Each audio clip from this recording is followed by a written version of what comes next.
20 నుంచి 39 సంవత్సరాలకి పొడిగించింది. ఈ రుణ పునర్వ్యవస్థీకరణ ద్వారా 2025-26 నుండి 2031-32 దాకా చెల్లించాల్సిన 34,058 కోట్ల రూపాయల నుంచి 11,915 కోట్లకు తగ్గింది. దీని ద్వారా రాష్ట్రానికి 22,142 కోట్ల రూపాయలు క్యాష్ అవుట్ఫ్లో తగ్గి నగదు వెసులుబాటు కలిగింది. గతంలో టీయూఎఫ్ఐడిసి సంస్థ 10.2% వడ్డీతో తీసుకున్న 172.02 కోట్లు, తెలంగాణ రోడ్డు డెవలప్మెంట్ కార్పొరేషన్ 9.7% వడ్డీతో తీసుకున్న 2,204.06 కోట్ల రూపాయల రుణాలను 8.6% వడ్డీకి రీస్ట్రక్చర్ చేసుకున్నాం. దీని ద్వారా మొత్తంగా ఈ ఆర్థిక సంవత్సరంలో సుమారు 27,988 కోట్ల అధిక వడ్డీ రుణాలను తక్కువ వడ్డీకి మార్చుకున్నాం. 16వ ఆర్థిక సంఘం కేంద్రానికి పన్నుల రూపంలో మనం ఏటా వేల కోట్ల రూపాయల ఆదాయం సమకూరుస్తుంటే తిరిగి కేంద్ర పన్నుల పంపకాల ద్వారా మనకు ఇస్తున్నది మనం కట్టే ప్రతి రూపాయలో సగటున 42 పైసలే. జనాభా నియంత్రణ పాటిస్తూ సొంత రాబడి పెంచుకుంటూ దేశ ఆర్థిక వ్యవస్థ వెన్నెముకగా నిలుస్తున్న రాష్ట్రాలకు ఈ పంపకం ద్వారా తీవ్ర అన్యాయం జరుగుతూ వస్తుంది. ఈ చారిత్రక లోపాన్ని సరిదిద్దేందుకు మన ప్రభుత్వం 16వ ఆర్థిక సంఘం ముందు బలమైన వాదనను వినిపించింది. తద్వారా కేంద్ర పన్నుల పంపకం ఫార్ములాలో కేవలం జనాభా ఆదాయ వ్యత్యాసాల లాంటి అంశాలనే కాకుండా రాష్ట్ర జిఎస్డిపిని కూడా ఒక కీలక కొలమానంగా పరిగణలోకి తీసుకునేలా మెప్పించి ఒప్పించడంలో మన ప్రభుత్వం విజయం సాధించింది. దీని ద్వారా తెలంగాణ వాటాను 2.102% నుండి 2.174%కి పెంచడం జరిగింది. తెలంగాణ రాష్ట్రాన్ని దేశంలోనే భవిష్యత్ ఆర్థిక శక్తిగా అభివృద్ధి చేయాలనే లక్ష్యంతో తెలంగాణ రైజింగ్ గ్లోబల్ సమ్మిట్ 2025ను డిసెంబర్ 8-9 తేదీల్లో హైదరాబాద్లోని భారత్ ఫ్యూచర్ సిటీలో విజయవంతంగా నిర్వహించాం. ప్రధాన రంగాలలో ప్రపంచ స్థాయి పెట్టుబడులను ఆకర్షించడానికి ఈ సమ్మిట్ ఒక ముఖ్య వేదికగా నిలిచింది. ప్రపంచవ్యాప్తంగా సుమారు 2,000 మంది అంతర్జాతీయ ప్రతినిధులు, పెట్టుబడిదారులు, విధాన రూపకర్తలు, ఆర్థిక నిపుణులు, సాంకేతిక రంగ నిపుణులు ఈ సమ్మిట్లో పాల్గొన్నారు. ఈ సమ్మిట్లో నోబెల్ బహుమతి గ్రహీతలు ఆర్థికవేత్త శ్రీ అభిజిత్ బెనర్జీ, సామాజికవేత్త శ్రీ కైలాష్ సత్యార్థి, ఆర్బీఐ మాజీ గవర్నర్లు శ్రీ దువ్వూరి సుబ్బారావు, శ్రీ రఘురామ్ రాజన్, ఆర్థికవేత్త శ్రీ అరవింద్ సుబ్రహ్మణ్యన్, యునైటెడ్ కింగ్డమ్ మాజీ ప్రధాని Shri Tony Blair, World Economic Forum ప్రతినిధి శ్రీ జెర్మీ జగ్గన్స్ వంటి ప్రముఖులు పాల్గొన్నారు. అదేవిధంగా పరిశ్రమల రంగం నుంచి శ్రీ శంతన్ నారాయణ్, శ్రీ ఆనంద్ మహేంద్ర, శ్రీ ప్రేమ్ వాట్సా, శ్రీ ఎరిక్ స్వైడర్ వంటి ప్రముఖ పారిశ్రామికవేత్తలు కూడా పాల్గొన్నారు. ఈ సమ్మిట్ సందర్భంగా తెలంగాణ రైజింగ్ విజన్ 2047 పత్రాన్ని అధికారికంగా విడుదల చేయటం జరిగింది. ఈ విజన్ పత్రం క్యూర్, ప్యూర్, రేర్ అనే 3 ప్రాంతాల ఆధారంగా సమతుల్య సుస్థిర అభివృద్ధి సాధించడానికి రాష్ట్ర దీర్ఘకాలిక అభివృద్ధి వ్యూహాన్ని ప్రతిపాదించింది. సమ్మిట్ సందర్భంగా దాదాపు 100 పైబడి ఎంఓయూలు కుదుర్చుకున్నాం. వీటి ద్వారా సుమారు 5,75,000 కోట్ల రూపాయలు పెట్టుబడులు పెట్టడానికి పెట్టుబడిదారులు తమ ఆసక్తిని వ్యక్తపరిచారు. హైదరాబాద్లో సాఫ్రన్ సిఎఫ్ఎం అంతర్జాతీయ ఏరోక్రాఫ్ట్ ఇంజిన్ యొక్క మెయింటెనెన్స్, రిపేర్ మరియు ఓవరాల్ ఎంఆర్ఓ సదుపాయ కేంద్రాన్ని ప్రారంభించడం ఒక చారిత్రాత్మక ప్రభుత్వ విజయం. గౌరవ ముఖ్యమంత్రి శ్రీ రేవంత్ రెడ్డి గారు దావోస్లో next gen life sciences policy 2026-2030ను ఆవిష్కరించారు. ఈ పాలసీ లక్ష్యం 2030 నాటికి ఆర్టిఫిషియల్ ఇంటెలిజెన్స్ పరిశోధనాభివృద్ధి మరియు ఆధునిక తయారీ రంగాల్లో తెలంగాణను ప్రపంచంలో మొదటి 5 లైఫ్ క్లస్టర్లలో ఒకటిగా నిలపటం. ఈ రంగంలో ఇప్పటిదాకా 73,360 కోట్ల పెట్టుబడుల్ని ఆకర్షించాము. దీనివల్ల 1,00,000 మందికి ప్రత్యక్షంగా మరియు 2,50,000 మందికి పరోక్షంగా ఉద్యోగాలు సృష్టించబడతాయి. సింగపూర్కు చెందిన ఏజీఐడిసి, వియత్నాంకు చెందిన వెన్ గ్రూప్, జేసీకి ఇన్ఫ్రా ప్రాజెక్ట్స్ లిమిటెడ్ సంస్థల నుంచి మొత్తం 1,03,500 కోట్ల రూపాయల పెట్టుబడులు వస్తాయి. ప్రణాళికాబద్ధంగా అభివృద్ధి సాధించడానికి, ఈ అభివృద్ధికి ప్రజలను వారసులను చేస్తూ ముందుకు సాగటానికి అంతర్జాతీయ స్థాయిలో ఎక్కడా లేని విధంగా క్యూర్, ప్యూర్, రేర్ అనే 3 ప్రధాన ప్రాంతాలుగా గుర్తించాం. క్యూర్లో సేవా రంగానికి, ప్యూర్లో ఉత్పాదక రంగానికి, రేర్లో వ్యవసాయ మరియు వ్యవసాయ అనుబంధ రంగాలకు ప్రాధాన్యత ఇస్తూ రాష్ట్రాన్ని అభివృద్ధి చేస్తున్నాం. Hyderabad outer ring road ORR లోపల క్యూర్ ప్రాంతంలో technology, artificial intelligence, global capability సెంటర్లు, పరిశోధన, అభివృద్ధి, స్టార్టప్, ఫైనాన్షియల్ సర్వీసెస్ సంస్థలు మరియు ఇతర సర్వీస్ సెక్టార్లను అధిక విలువైన సేవల కేంద్రంగా అభివృద్ధి చేయాలని నిర్ణయించాం. తెలంగాణలో పట్టణ జనాభా 2031 నాటికి 53.8% చేరుకునే అవకాశం ఉంది. ఈ నేపథ్యంలో క్యూర్ ప్రాంత పరిధిని కాలుష్యరహితంగా నెట్ జీరో మార్చేందుకు కావలసిన అన్ని చర్యలు తీసుకుంటున్నాం. సందర్భంగా health policy, Hyderabad industrial lands transformation పాలసీని కింద కాలుష్య కారక పరిశ్రమలను ఓఆర్ఆర్ బయటికి తరలించేందుకు మరియు సింగిల్ యూజ్ ప్లాస్టిక్ వినియోగాన్ని నిషేధించేందుకు చర్యలు తీసుకుంటున్నాం. క్యూర్ పరిధిలో ప్రస్తుతం ఉన్న పెట్రోల్, డీజిల్ ఆటోలను రెట్రో ఫిట్టింగ్ ద్వారా ఎలక్ట్రిక్ వాహనాలుగా ప్రభుత్వ ఖర్చుతో మారుస్తాం. Peri urban region economy, outer ring road, regional ring road మధ్య ప్రాంతాన్ని మ్యానుఫ్యాక్చరింగ్ హబ్గా అభివృద్ధి చేయాలని లక్ష్యంగా పెట్టుకున్నాం. ఈ ప్రాంతంలో తయారీ పరిశ్రమలు, ఎంఎస్ఎంఈ క్లస్టర్లు, లాజిస్టిక్ హబ్లు, పారిశ్రామిక పార్కులు ఏర్పడేలా చర్యలు తీసుకుంటాం. దీని ద్వారా ముఖ్యంగా పెద్ద ఎత్తున ఉద్యోగాలు సృష్టించబడతాయి. ఈ ప్రాంతం తెలంగాణ ఆర్థిక వ్యవస్థకు తయారీ కేంద్రంగా, మ్యానుఫ్యాక్చరింగ్ ఇంజన్గా మారనుంది. రీజనల్ రింగ్ రోడ్ అవతల ఉన్న ప్రాంతాలను వ్యవసాయ వాల్యూ యాడెడ్ ఆర్థిక వ్యవస్థగా ఏర్పాటు చేస్తున్నాం. ఇందులో ఆహార ప్రాసెసింగ్ పరిశ్రమలు, విలువ ఆధారిత వ్యవసాయం, పర్యావరణ పర్యాటక రంగంపై ప్రత్యేక దృష్టి సారిస్తున్నాం. దీని ద్వారా గ్రామీణ ప్రాంతాల ఆదాయం పెరిగి సమగ్ర ప్రాంతీయ అభివృద్ధి సాధ్యమవుతుంది. హైదరాబాద్ అభివృద్ధికి ప్రభుత్వం పలు చర్యలు తీసుకుంటుంది. ఔటర్ రింగ్ రోడ్ అవతల లోపల ఉన్న 20 మున్సిపాలిటీలను, 7 కార్పొరేషన్లను విలీనం చేస్తూ జిహెచ్ఎంసీ ప్రాంతాన్ని పరిపాలనా సౌలభ్యం కోసం ప్రభుత్వం పునర్వ్యవస్థీకరించి నగరంలో సమ్మిళిత మరియు సమాన అభివృద్ధిని సాధించే దిశగా మన ప్రభుత్వం జిహెచ్ఎంసీని కొత్త డివిజన్లు మరియు బ్లాకులతో కూడిన గ్రేటర్ హైదరాబాద్, సైబరాబాద్ మరియు మల్కాజ్గిరి అనే 3 నగరపాలక సంస్థలుగా విభజించింది. అనేక పాలనాపరమైన సంస్కరణలతో పాటు ప్రణాళికాబద్ధమైన అభివృద్ధి కోసం సమర్థులైన అధికారుల్ని నియమించడం జరిగింది. ఈ పునర్వ్యవస్థీకరణ ద్వారా పరిపాలనా వికేంద్రీకరణ, స్థానిక స్థాయిలో జవాబుదారీతనం పెంపు, మౌలిక సదుపాయాల అభివృద్ధి మరియు పౌరులకు వేగవంతమైన సేవలు అందుబాటులోకి రానున్నాయి. ఈ 3 మున్సిపల్ కార్పొరేషన్లతో పాటు హైదరాబాద్ మెట్రోపాలిటన్ వాటర్ సంస్థ, హైడ్రా వంటి సంస్థలన్నింటినీ సమన్వయపరిచే ఒక సంస్థను ఏర్పాటు చేయడానికి తగిన చట్ట సవరణ చేయాలని నిర్ణయించాం.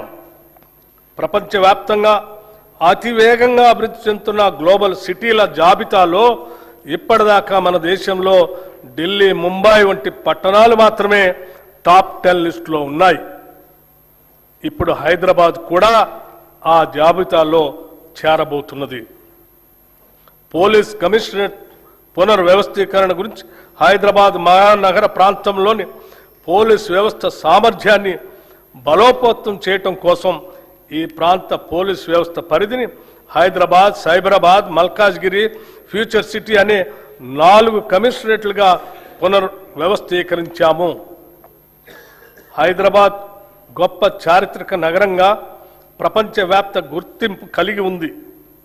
ఆనాటి కుతుబ్ షాహీల నుండి నిజాం పాలకుల వరకు ఆధునిక కాలంలో hitech city, outer ring road, Shamshabad విమానాశ్రయం వంటి అద్భుతాలతో ఈ నగరం నిరంతరం అభివృద్ధి చెందుతూనే ఉంది. నేడు గౌరవ ముఖ్యమంత్రి శ్రీ రేవంత్ రెడ్డి గారి దార్శనిక నాయకత్వంలో తెలంగాణ మరో చారిత్రాత్మక అడుగు వేస్తుంది. అదే 30,000 ఎకరాల్లో ఏర్పాటు చేసిన భారత్ ఫ్యూచర్ సిటీ.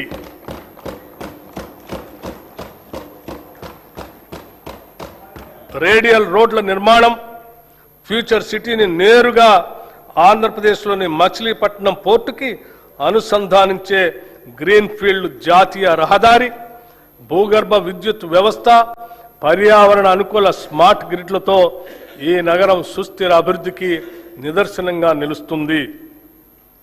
అంతర్జాతీయ ప్రమాణాలకు అనుగుణంగా నైపుణ్యం కలిగిన శ్రామిక శక్తిని తయారు చేయడం కోసం ఇక్కడ స్కిల్ యూనివర్సిటీని ఏర్పాటు చేశాం.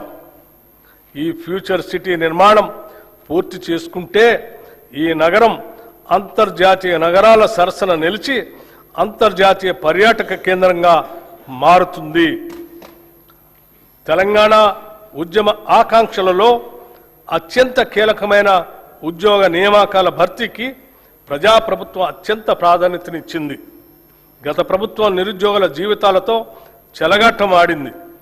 టీజీపీఎస్సీ ద్వారా నిర్వహించే అత్యున్నతమైన గ్రూప్ 1, గ్రూప్ 2 పరీక్షలను సమర్థవంతంగా నిర్వహించలేక పరీక్షా పత్రాలు లీక్ కావడంతో రాజ్యాంగబద్ధ సంస్థ అయిన టీజీపీఎస్సీ నవ్వుల పాలైంది. గత ప్రభుత్వ నిర్లక్ష్యానికి ఎందరో నిరుద్యోగులు ప్రాణాలు కోల్పోయారు. ఈ ప్రభుత్వం అధికారంలోకి రాగానే యూపీఎస్సీ స్థాయిలో టీజీపీఎస్సీని పునర్వ్యవస్థీకరించి నిరుద్యోగుల ఆకాంక్షలను గుర్తించి ఇప్పటి వరకు 67,763 మంది నిరుద్యోగులకు నియామక పత్రాల్ని అందించడం జరిగింది. తెలంగాణ రాష్ట్రంలోని బడుగు బలహీన వర్గాలకు అండగా నిలిచేందుకు వీలుగా రాష్ట్రంలో సివిల్ సాధించే లక్ష్యంతో పోటీ పరీక్షలకు సన్నద్ధం అవుతున్న విద్యార్థులకు అండగా నిలిచేందుకు రాజీవ్ సివిల్స్ అభయహస్తం పథకాన్ని ప్రభుత్వం అమలు చేస్తుంది. ఈ పథకం ద్వారా ఈ సంవత్సరం ప్రభుత్వ రంగ సంస్థ అయిన సింగరేణి సంస్థ సిఎస్ఆర్ నిధుల ద్వారా సివిల్స్ మెయిన్ పరీక్షలకు హాజరైన 202 మంది అభ్యర్థులకు ₹1,00,000 చొప్పున ఆర్థిక సహాయం అందించింది. ఈ సహాయం అందుకున్న అభ్యర్థుల్లో 51 మంది ఇంటర్వ్యూలకు సెలెక్ట్ అయ్యారు. వారికి అదనంగా ₹1,00,000 ఆర్థిక సహాయాన్ని అందించాం. వారిలో 20 మంది యూపీఎస్సీ సివిల్ సర్వీసెస్ ఫలితాల్లో మంచి ర్యాంకులు సాధించి తెలంగాణ రాష్ట్ర యువత తమ సత్తాను చాటి చెప్పారు. తెలంగాణ రాష్ట్రంలో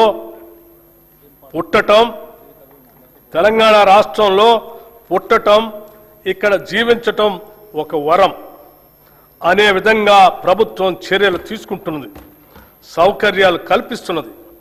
ఈ ప్రభుత్వం రాష్ట్రంలోని ప్రతి కుటుంబానికి భద్రత కల్పిస్తుంది. ఒక కుటుంబంలో ఆదాయం తెచ్చే వ్యక్తి దురదృష్టవశాత్తు అకస్మాత్తుగా దూరమైతే ఆ కుటుంబం పడే మానసిక వేదన ఒకటైతే వాళ్ళు ఎదుర్కొనే ఆర్థిక విపత్తు మరొకటి. ఒక్క సంఘటనతో ఆ కుటుంబం రోడ్డున పడుతుంది. ఆ భయం, ఆ అభద్రతా భావం ఏ ఒక్క తెలంగాణ బిడ్డకు ఉండకూడదన్నదే మా ప్రభుత్వ సంకల్పం.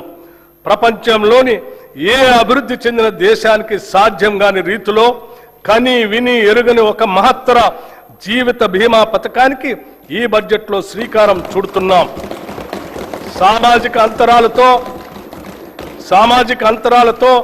సంబంధం లేకుండా, సామాజిక అంతరాలతో సంబంధం లేకుండా, పేద మధ్యతరగతి ధనిక అనే తేడా చూడకుండా రాష్ట్రంలోని 1,15,00,000 కుటుంబాలకు ప్రతి కుటుంబానికి 5 లక్షల రూపాయల జీవిత బీమా అందించే విధంగా జూన్ 2, 2026 నుండి ఇందిరమ్మ కుటుంబ జీవిత బీమా పథకంను నూతనంగా ప్రవేశపెడుతున్నాం.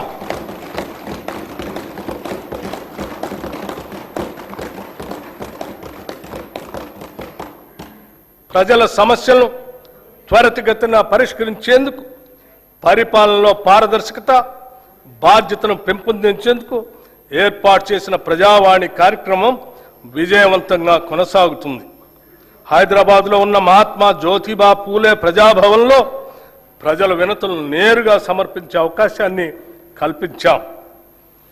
ప్రభుత్వం అమలు చేస్తున్న సంక్షేమ పథకాలు, చేపడుతున్న అభివృద్ధి కార్యక్రమాలను ప్రజలకు మరింతగా చేరువ చేయాలనే సంకల్పంతో రాష్ట్రంలో ప్రజాపాలన ప్రగతి ప్రణాళిక పేరుతో 99 రోజుల కార్యక్రమాన్ని ప్రభుత్వం రూపొందించింది. ఈ కార్యక్రమం 2026 మార్చి 6 నుంచి జూన్ 12 వరకు సాగుతుంది. గ్రామ, మండల, నియోజకవర్గ, జిల్లా మరియు రాష్ట్ర స్థాయిల వరకు పరిశుభ్రత, ఫైళ్ల క్లియరెన్స్, ఆరోగ్యం, రోడ్డు సేఫ్టీ, సంక్షేమం, పిల్లల భద్రత, డ్రగ్స్ కు నో, రైతు సంక్షేమం, వ్యవసాయం, విద్య, యువత, క్రీడలు, మహిళలు, పర్యావరణం వంటి 10 అంశాలతో కూడిన ఈ కార్యక్రమాన్ని ప్రజాప్రతినిధులు, జిల్లా అధికారులు, స్వయం సహాయక సంఘాల మహిళలు మరియు పౌర సమాజ సంస్థల భాగస్వామ్యంతో అమలు చేస్తున్నాం. గత ప్రభుత్వం అట్టహాసంగా తెచ్చిన ధరణితో రైతులు అలివికాని కష్టాలు ఎదుర్కొన్నారు. ఈ భూ సమస్యలకు శాశ్వత పరిష్కారం కోసం ప్రభుత్వం తెలంగాణ భూభారతి చట్టం 2025ను అమలు చేసింది. ఈ చట్టం ద్వారా ప్రత్యేకమైన భూధార్ భూమి గుర్తింపు వ్యవస్థతో పాటు ఆర్టిఫిషియల్ ఇంటెలిజెన్స్ ఆధారిత భూమిత్ర చాట్ బాట్ను కూడా ప్రవేశపెట్టింది. గ్రామ స్థాయిలో భూ పరిపాలన బలోపేతం చేయడానికి 5,010 గ్రామ పాలనా అధికారులతో సహా 8,900 మంది సిబ్బందిని నియమించాం. అదనంగా 5,520 లైసెన్స్డ్ సర్వేయర్లు తమ సేవలను అందిస్తున్నారు. ఈ సంవత్సరం 3,76,000 కొత్త పట్టాదారు పాస్బుక్స్ జారీ చేయబడ్డాయి. భూభారతి చట్టం అమలులో భాగంగా రిజిస్ట్రేషన్, రెవెన్యూ, సర్వే సేవలను ఒకే వేదికపై తీసుకుని వచ్చాము. దీంతో రైతుల సమస్యలకు త్వరిత పరిష్కారం అందించే అవకాశం కలిగింది. పార్లమెంట్, అసెంబ్లీ, నియోజకవర్గాల పునర్విభజన, పంచాయతీలు, పట్టణ స్థానిక సంస్థల ఏర్పాట్లు, రిజర్వేషన్ల అమలు వంటి ప్రజాస్వామ్య ప్రక్రియలకు మూలాధారమైన జనగణనను డిజిటల్ విధానంలో నిర్వహించేందుకు ఏర్పాట్లు ముమ్మరంగా సాగుతున్నాయి. తెలంగాణ రాష్ట్రం ఏర్పడిన తర్వాత జరుగుతున్న మొట్టమొదటి జనగణన ఇది. దీనిలో స్వీయ నమోదు, సెల్ఫ్ ఎన్యూమరేషన్ విధానం, కులగణన అంశం ఉన్నాయి. మొదటి దశ జనగణన 2026 మే 11 నుండి జూన్ 9 వరకు నిర్వహించబడుతుంది. సెల్ఫ్ ఎన్యూమరేషన్ ప్రక్రియ 2026 ఏప్రిల్ 26 నుండి మే 10 వరకు కొనసాగుతుంది.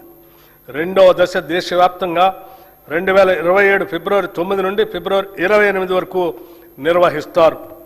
తదుపరి మార్చి 1, 2027 తేదీని రిఫరెన్స్ డేట్గా తీసుకుంటారు. ప్రజల ఆకాంక్షలను దృష్టిలో ఉంచుకొని ఈ ప్రజా ప్రభుత్వం అభయహస్తం పేరుతో ప్రజాహిత పథకాలను అమలు పరుస్తుంది. కనీస సదుపాయాలు కూడా లేని వారికి ఉపయోగపడే విధంగా మహాలక్ష్మి, గృహజ్యోతి, ఇందిరమ్మ ఇళ్ళు, మహిళా శక్తి మిషన్ వంటి పథకాలు పేదల జీవితాల్లో వెలుగులు నింపుతున్నాయి. మహాలక్ష్మి పథకం మేము అధికారంలోకి వచ్చిన వెంటనే అమలుపరిచిన మొదటి వాగ్దానం. ఉచిత బస్సు ప్రయాణం.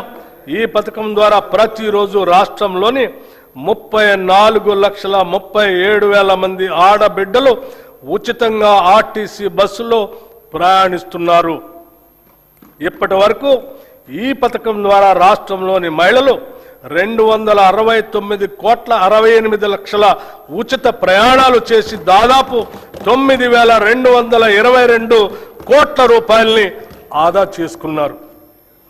500కే గ్యాస్ సిలిండర్, వంట గ్యాస్ సిలిండర్ భారం నుంచి మహిళలను ఉపశమనం కల్పించేందుకు 500 రూపాయలకే గ్యాస్ సిలిండర్ను అందించే పథకాన్ని ప్రభుత్వం ప్రారంభించింది. ఈ పథకం కింద రాష్ట్రంలో 42,90,000 కుటుంబాలకి లబ్ధి చేకూరింది. ఈ పథకం ద్వారా సుమారు 752 కోట్ల రూపాయలు మహిళలకు ఆదా అయింది. గృహజ్యోతి పథకం ద్వారా సుమారు 53,09,000 పేద మధ్యతరగతి కుటుంబాలకి 200 యూనిట్ల వరకు ఉచిత కరెంటు అందిస్తున్నాం. ఈ పథకం కింద ఇప్పటి వరకు 10,97,00,000 సున్నా బిల్లులు జారీ చేయబడ్డాయి. ఈ సబ్సిడీ కింద 3,900,54,00,000 రూపాయలు విద్యుత్ సంస్థలకు ప్రభుత్వం చెల్లించింది. చేయూత పథకానికి అర్హులైన వారికి 2 లక్షల నూతన పెన్షన్లు ఇవ్వటానికి మంజూరు చేస్తున్నాము. చేయూత పథకానికి అర్హులైన వారికి 2 లక్షల నూతన పెన్షన్లు మంజూరు చేస్తున్నాము. రాష్ట్రంలోని ఐకేపీ సంఘాల్లోని 1 కోటి మంది మహిళలను కోటీశ్వరం చేయాలనేది మా ప్రభుత్వ సంకల్పం. అందుకోసం 5 సంవత్సరాల్లో 1,00,000 కోట్ల రూపాయల మేరకు బ్యాంకు ద్వారా రుణాలను ఇప్పించే ప్రయత్నం చేస్తున్నాం. దీనిలో భాగంగా ఇప్పటికే 57,938 కోట్ల రూపాయల రుణం ఇప్పించడం జరిగింది. వడ్డీ లేని రుణాల పథకం కింద 2023 డిసెంబర్ నుండి ఈనాటి వరకు పట్టణ గ్రామీణ సెల్ఫ్ హెల్ప్ గ్రూప్స్ కి 1,329 కోట్ల వడ్డీ రాయితీని విడుదల చేయటం జరిగింది. రాష్ట్రంలో 67 లక్షల మహిళలతో ఐకేపీ బలమైన స్వయం సహాయక సంఘాల నెట్వర్క్ గా ఏర్పడింది. మహిళా సంఘాలతో శిల్పారామంలో 106 స్టాళ్లతో ఇందిరా మహిళా శక్తి బజార్ ఏర్పాటు చేశాం. ఈ సముదాయం యొక్క ఉత్పత్తులు 7,68,00,000కి చేరాయి. సెల్ఫ్ హెల్ప్ గ్రూప్స్ ద్వారా 600 బస్సులను కొనుగోలు చేసి టీజీఎస్ఆర్టీసీకి అద్దెకి ఇవ్వటానికి ప్రభుత్వం నిర్ణయించి మొదటి దశలో 177,84,00,000 రూపాయలతో 494 బస్సుల్ని కొనుగోలు చేసింది. నారాయణపేట మరియు సంగారెడ్డిలో 2 పెట్రోల్ బంకులు ఏర్పాటు చేశాం. 28 పెట్రోల్ బంకుల ఏర్పాటు పురోగతిలో ఉన్నాయి. మహిళా సాధికారితను మరింత బలోపేతం చేయడానికి ఇప్పటికే ఉన్న 10 జిల్లాలకు అదనంగా 22 జిల్లాల్లో ఇందిరా మహిళా శక్తి భవనాలు ఏర్పాటు చేస్తున్నాము. మారుమూల ప్రాంతాల్లో ఉన్న షెడ్యూల్ తెగల వారికి 12,600 కోట్ల రూపాయల బడ్జెట్తో ఇందిరా సవర గిరి జల వికాసం పథకం ద్వారా 100% సబ్సిడీతో సోలార్ పంప్ సెట్లు అందించి వారి పురోగతికి ఇదోతికంగా తోడ్పడతాం. 6 లక్షల ఎకరాల పోడు భూముల్లో అటవీ ఉత్పత్తులకు సంబంధించిన తోటల పెంపకాన్ని ప్రోత్సహించి 2,10,000 గిరిజన రైతులకు ఈ సౌకర్యం అందిస్తాము. ఈ పథకాన్ని ఇప్పటికే అచ్చంపేటలో పైలట్ ప్రాజెక్టుగా ప్రారంభించాము. దీని విధి విధానాలు అధ్యయనం చేసి రాష్ట్ర వ్యాప్తంగా అమలు చేస్తాం. దేశానికి అన్నం పెడుతున్న రైతు సంక్షేమమే ప్రథమ ప్రాధాన్యతగా మేము భావిస్తున్నాం. రైతులకు ప్రభుత్వం ఇస్తున్న ప్రోత్సాహంతో వ్యవసాయ దిగుబడుల్లో తెలంగాణ రాష్ట్రం దేశంలోనే మొదటి స్థానంలో నిలిచింది. రైతులకు పెట్టుబడి సహాయం కోసం రైతు భరోసా పథకం ద్వారా ప్రతి సీజన్కు ఎకరాకి 6,000 చొప్పున 2 పంటలు కలిపి సంవత్సరానికి 12,000 రూపాయలు సహాయం అందిస్తున్నాం. రైతులకు మద్దతు ధరనివ్వటం కోసం వారికి ప్రోత్సాహకంగా సన్న వడ్లకు క్వింటాకు 500 రూపాయల చొప్పున అందజేస్తూ ప్రభుత్వం వారికి అండగా నిలుస్తుంది. దీని ద్వారా ప్రతి ఎకరానికి రైతుకు సగటున దాదాపు 25 క్వింటాళ్లు దిగుబడి వస్తుందని పరిగణిస్తే ఒక్క సీజన్కు ఎకరానికి రైతుకు సుమారు 12,500 రూపాయలు ఆదాయం వస్తుంది. దీనివలన రైతుకు సంవత్సరానికి 2 పంటలకు కలిపి 25,000 రూపాయలు అధిక ఆదాయం ఎకరానికి లభిస్తుంది. 2024-25 సంవత్సరంలో 284,16,000 మెట్రిక్ టన్నుల వరి 1,27,00,000 ఎకరాల్లో పండింది. ఫిలిప్పైన్స్కు 22,750 మెట్రిక్ టన్నుల బియ్యం తెలంగాణ నుంచి ఎగుమతి చేయటం జరిగింది. దీని ద్వారా మన బియ్యానికి డిమాండ్ పెరిగి రైతాంగానికి మరింతగా మద్దతు ధర లభించింది. రాష్ట్రంలో ఉద్యాన పంటల విస్తీర్ణం సుమారు 13 లక్షల ఎకరాలుగా ఉంది. మామిడి, సీతాఫలం, మిరప, పసుపు, నారింజ వంటి పంటల అభివృద్ధికి మా ప్రభుత్వం ప్రాధాన్యత ఇస్తుంది.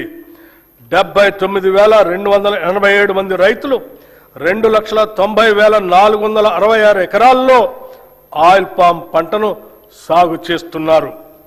ఈ పంటను మరో 68,000 ఎకరాల్లో విస్తరించేందుకు ప్రణాళిక రూపొందించాం. మైక్రో ఇరిగేషన్ పద్ధతులను 2,34,000 ఎకరాల్లో అమలు చేయాలని నిర్ణయించాం. ఈ బడ్జెట్లో వ్యవసాయం రైతు సంక్షేమానికి 23,179 కోట్ల రూపాయలు ప్రతిపాదిస్తున్నాం. రాష్ట్రంలోని 3,38,00,000 లబ్ధిదారులకి పబ్లిక్ డిస్ట్రిబ్యూషన్ సిస్టమ్ కింద అన్ని రేషన్ షాపుల ద్వారా 6 కిలోల సన్న బియ్యం అందించబడుతుంది. దీని ద్వారా ఆహార భద్రత కల్పించడంతో పాటు ప్రజలకు నాణ్యమైన పౌష్టికాహారాన్ని ప్రభుత్వం అందించగలుగుతుంది. గత ప్రభుత్వం 10 ఏళ్లు రేషన్ కార్డులు ఇవ్వకపోవడంతో ఎందరో పేద ప్రజలు సంక్షేమ కార్యక్రమాలకి దూరమయ్యారు. ప్రజాప్రభుత్వం ఏర్పడిన తర్వాత అర్హులైన పేద కుటుంబాలకి 15,12,000 కొత్త రేషన్ కార్డుల్ని జారీ చేశాం.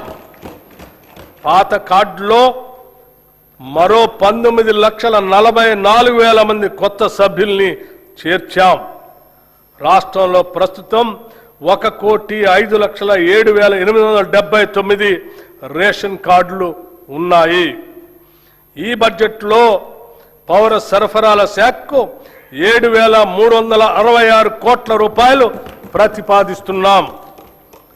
పశు సంవర్ధక మత్స్య రంగాలు 2024-25 సంవత్సరంలో 1,935 కోట్ల 27 లక్షల గుడ్ల ఉత్పత్తితో తెలంగాణ రాష్ట్రం దేశంలో 3వ స్థానాన్ని చేరుకుంది.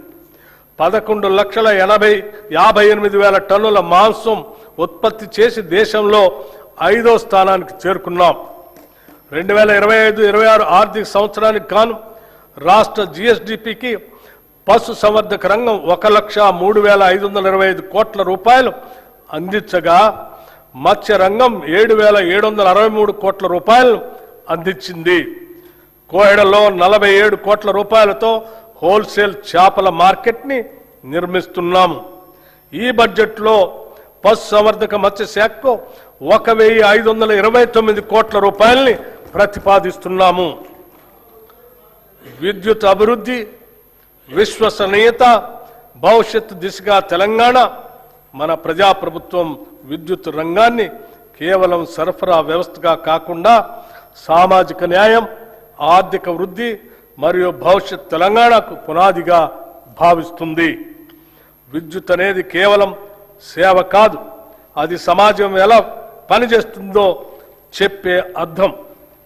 ఈరోజు తెలంగాణలో విద్యుత్ రంగం దేశంలోనే అత్యుత్తమంగా నిలవటానికి కారణం నిరంతర సరఫరా మాత్రమే కాదు, నాణ్యత, విశ్వసనీయత మరియు ప్రజా కేంద్రిత పాలన.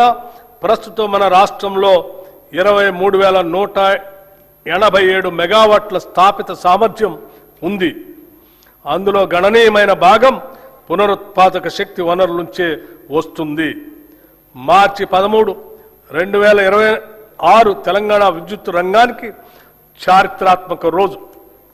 ఆ రోజు 18,228 మెగావాట్ల గరిష్ట డిమాండ్ను సమర్థవంతంగా నెరవేర్చడమే కాకుండా 341.08 మిలియన్ యూనిట్ల విద్యుత్ సరఫరా చేసి రాష్ట్ర చరిత్రలోనే అత్యధిక వినియోగాన్ని నమోదు చేశాం.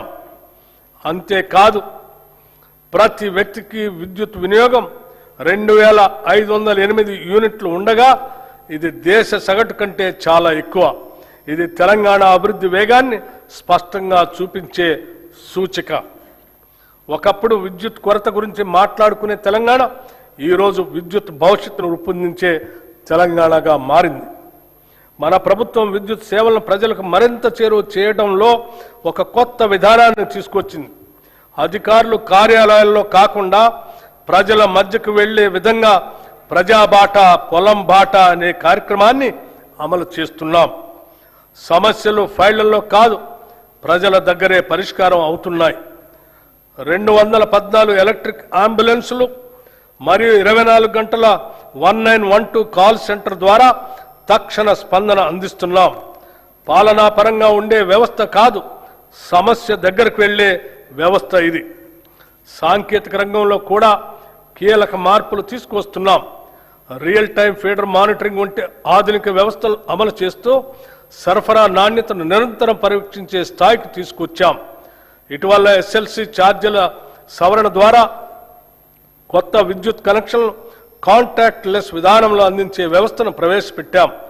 అభివృద్ధి చెందిన దేశాల తరహాలో పారదర్శకతను పెంచుతూ అవినీతి అవకాశాలను తగ్గించే దిశగా ఇది ఒక కీలక అడుగు. విద్యుత్ మౌలిక సదుపాయాల విస్తరణలో తెలంగాణ ఒక కొత్త ప్రమాణాన్ని నెలకొల్పుతుంది. ట్రాన్స్ఫార్మర్లు, సబ్స్టేషన్లు, నెట్వర్క్ సామర్థ్యం ప్రతి స్థాయిలో బలోపేతం అవుతున్నాయి. మౌలిక సదుపాయాలు కనిపించవు, కానీ అవే అభివృద్ధి కనిపించేలా చేస్తాయి. ఈ దశలో యాదాద్రి థర్మల్ పవర్ స్టేషన్లో 3x800 మెగావాట్ల యూనిట్ని ప్రారంభించి మరొక యూనిట్ని గ్రిడ్కి అనుసంధానం చేశాం. ఇది తెలంగాణ భవిష్యత్ విద్యుత్ భద్రతకు బలమైన పునాది. పునరుత్పాదక శక్తి రంగంలో తెలంగాణ ముందంజలో ఉంది. ప్రకృతితో కలిసి ముందుకు సాగటం మన లక్ష్యం. సౌర ప్రాజెక్టులు, సోలార్ విలేజ్లు, రూఫ్ టాప్ విస్తరణ మాత్రమే కాదు, పిఎం కుసుమ్ పథకం ద్వారా రైతులను విద్యుత్ వినియోగదారులుగా కాకుండా విద్యుత్ ఉత్పత్తిదారులుగా మార్చే దిశగా అడుగులు వేస్తున్నాం. ఇది రైతును వ్యవసాయకర్తగా మాత్రమే కాకుండా శక్తి రంగంలో భాగస్వామిగా నిలబడుతుంది. ఇప్పుడు శక్తి రంగం భవిష్యత్తు గురించి మాట్లాడాల్సిన సమయం వచ్చింది. శక్తిని ఉత్పత్తి చేయడం ఒక దశ, దాన్ని నిల్వ చేసి సమర్థవంతంగా వినియోగించడం భవిష్యత్తు.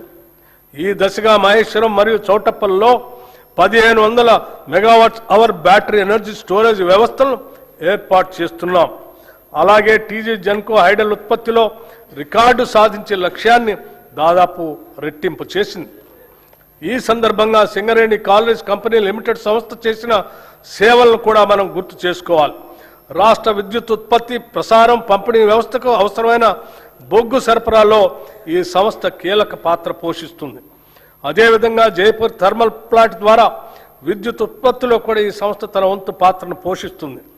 తెలంగాణ శక్తి రంగం నిరంతరంగా ముందుకు సాగటానికి ఈ సంస్థ అందిస్తున్న సహకారం ఒక బలమైన పునాది.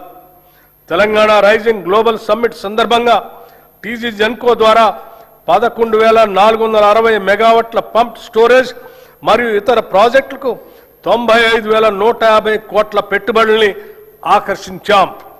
అదే సమయంలో రెడ్కో ద్వారా 1,23,350 కోట్ల పెట్టుబడులతో 12 ఒప్పందాలు కుదుర్చుకొని రాష్ట్రాన్ని గ్రీన్ ఎనర్జీ కేంద్రంగా తీర్చిదిద్దే దిశగా అడుగులు వేస్తున్నాం. ఇవి కేవలం పెట్టుబడులే కాదు, భవిష్యత్ తెలంగాణ శక్తి నిర్మాణానికి పునాదులు. పట్టణాభివృద్ధిలో కూడా తెలంగాణ కీలక పాత్ర పోషిస్తుంది. హైదరాబాద్ భూగర్భ కేబులింగ్ పనులు చేపడుతూ నగరాన్ని మరింత సురక్షితంగా, ఆధునికంగా మార్చుతున్నాం. రాష్ట్రంలో ఇప్పటికే 1036 ఎలక్ట్రిక్ వాహన్ ఛార్జింగ్ స్టేషన్లు ఏర్పాటు చేసి పర్యావరణ రహిత రవాణా వైపు తెలంగాణ వేగంగా ముందుకు పోతుంది. తెలంగాణ రైజింగ్ దృష్టిలో భాగంగా క్యూర్ ప్రాంతాల్లో గ్రీన్ మొబిలిటీని మరింత విస్తరించే దిశగా కూడా క్రమబద్ధమైన చర్యలు తీసుకుంటున్నాం. మన ప్రభుత్వం విద్యుత్ రంగాన్ని సామాజిక న్యాయ సాధనంగా కూడా ఉపయోగిస్తుంది. గృహజ్యోతి పథకం ద్వారా 53 లక్షలకు పైగా కుటుంబాలు లబ్ధి పొందుతున్నాయి. దీనికి భారీగా బడ్జెట్ మద్దతు అందిస్తూ డిస్కమ్లకు ప్రభుత్వం ప్రజల తరపున భారం భరిస్తుంది. విద్యా సంస్థలకు ఉచిత విద్యుత్, వ్యవసాయ సబ్సిడీ ఇవన్నీ కలిపి ఒక స్పష్టమైన సందేశం ఇస్తున్నాయి. రైతుకిచ్చే విద్యుత్ ఖర్చు కాదు, ఇది భవిష్యత్తుకు పెట్టుబడి. రైతు డిస్కమ్ ఏర్పాటు ద్వారా వ్యవసాయానికి మరింత కేంద్రీకృత మరియు నాణ్యమైన సేవలు అందించే దిశగా ముందుకు సాగుతున్నాం. చీకటి పోవటం అంటే కేవలం వెలుగు రావటం కాదు, ప్రజల్లో నమ్మకం పెరగటం మన లక్ష్యం స్పష్టంగా ఉంది. ప్రతి ఇంటికి విద్యుత్, ప్రతి రైతుకి భరోసా, ప్రతి పరిశ్రమకు శక్తి, ప్రతి పౌరునికి నాణ్యమైన సేవ. విద్యుత్ సరఫరా చేయటం మన బాధ్యత. భవిష్యత్ తెలంగాణను శక్తివంతం చేయటం మన సంకల్పం. ఈ బడ్జెట్లో విద్యుత్ శాఖకు 21,285 కోట్ల రూపాయలు ప్రతిపాదిస్తున్నాం. మహాత్మా జ్యోతిరావు పూలే గారు చెప్పినట్లు చదువు లేకపోతే జ్ఞానం రాదు, జ్ఞానం లేకపోతే నైతిక విలువలు ఉండవు, నైతిక విలువలు లేకపోతే అభివృద్ధి సాధ్యం కాదు. సమాజంలోని అట్టడుగు వర్గాలకు చదువు ఒక్కటే ఉంటే ఇవన్నీ లభిస్తాయి. నిజమైన విద్య సాధికారతనిస్తుంది. యంగ్ ఇండియా ఇంటిగ్రేటెడ్ రెసిడెన్షియల్ పాఠశాల ఏ దేశ భవిష్యత్తు అయినా విద్యతోనే నిర్మితమవుతుంది. ఈ సత్యాన్ని గుర్తించిన ప్రభుత్వం విద్యారంగంలో చారిత్రాత్మక మార్పులు తీసుకొచ్చే దిశగా అడుగులు వేస్తుంది. నాణ్యమైన నైపుణ్యం కలిగిన విద్యను అందించాలనే సంకల్పంతో అన్ని అసెంబ్లీ నియోజకవర్గాల్లో యంగ్ ఇండియా ఇంటిగ్రేటెడ్ రెసిడెన్షియల్ పాఠశాలని మంజూరు చేయాలని నిర్ణయించాం.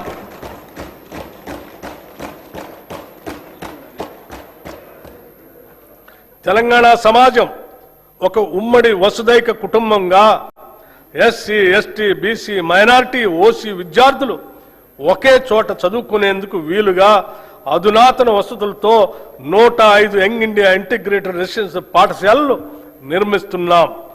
ఇప్పటికే 79 స్కూళ్లు మంజూరు చేశాం. 40 చోట్ల నిర్మాణ పనులు వివిధ దశల్లో ప్రారంభమయ్యాయి. ప్రాథమిక విద్యను బలోపేతం చేయడానికి 33 జిల్లాల్లో 1,362 ప్రీ ప్రైమరీ విభాగాలను పైలట్ ప్రాజెక్టుగా ప్రారంభించాం. రాబోయే విద్యా సంవత్సరంలో ఈ కార్యక్రమాన్ని 2,000 నుండి 2,500 ప్రభుత్వ పాఠశాలలకు విస్తరించేందుకు ప్రణాళిక సిద్ధం చేస్తున్నాం. బాలికల విద్యను ప్రోత్సహించేందుకు 2025-26 విద్యా సంవత్సరంలో 93 కస్తూర్బా గాంధీ బాలిక విద్యాలయాలను young India institutes of excellence గా ప్రకటించి 120 KGBL ఇంటర్మీడియట్ స్థాయికి పెంచాం. తెలంగాణ పబ్లిక్ స్కూల్స్ ఎంపిక చేసిన ప్రస్తుత ప్రభుత్వ పాఠశాలను ఆధునిక మౌలిక సదుపాయాలు, శిక్షణ పొందిన ఉపాధ్యాయులు, డిజిటల్ సదుపాయాలు, ప్రత్యేక రవాణా వ్యవస్థలతో అన్ని వనరులతో కూడిన క్యాంపస్ గా అభివృద్ధి చేయాలని ప్రతిపాదించాం.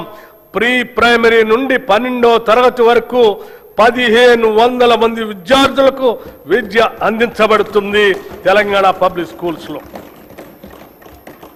అధ్యక్ష, విద్యార్థులకు పౌష్టికాహారం మానవ మనుగడకు అంతిమ లక్ష్యం మేధస్సును పెంపొందించుకోవటమే. ఈ కార్యక్రమాల ద్వారా తెలంగాణ ప్రభుత్వం ప్రతి బిడ్డ, ప్రతి బాలిక, ప్రతి విద్యార్థి కలలకు జీవం పోస్తుంది. తెలంగాణ విద్యార్థులు ఎదిగితే తెలంగాణ రాష్ట్రమే దేదీప్యమానంగా ఎదుగుతుంది. ఈ ఉద్దేశాన్ని సాధించడం కోసం మా ప్రభుత్వం విద్యార్థుల పోషణ, విద్యా ఫలితాలను మెరుగుపరచడానికి వీలుగా 2 నూతన పథకాలు ఈ బడ్జెట్లో ప్రవేశపెడుతున్నాం. విద్యార్థులకి బ్రేక్ఫాస్ట్ పథకం 2026-27 విద్యా సంవత్సరం నుంచి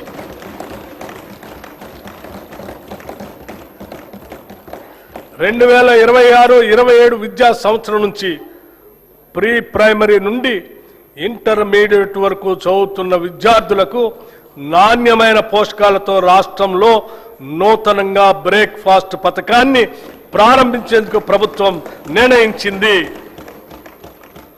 ఈ బ్రేక్ఫాస్ట్ లో ప్రతి విద్యార్థికి వారానికి అల్పాహారంతో పాటు 3 రోజులు పాలు మరియు మిగతా 3 రోజులు రాగి జావా అందిస్తాము.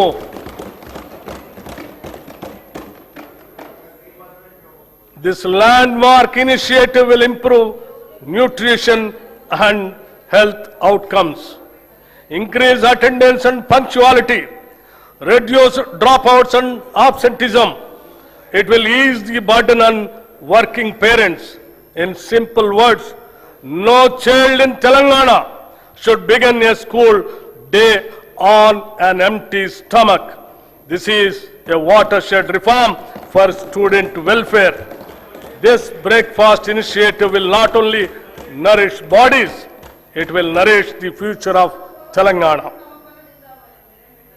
ఇంటర్మీడియట్ విద్యార్థులకు మధ్యాహ్న భోజన పథకం ఈ రోజు నేను ప్రకటించబోయే మరో అత్యంత ముఖ్యమైన సంస్కరణ.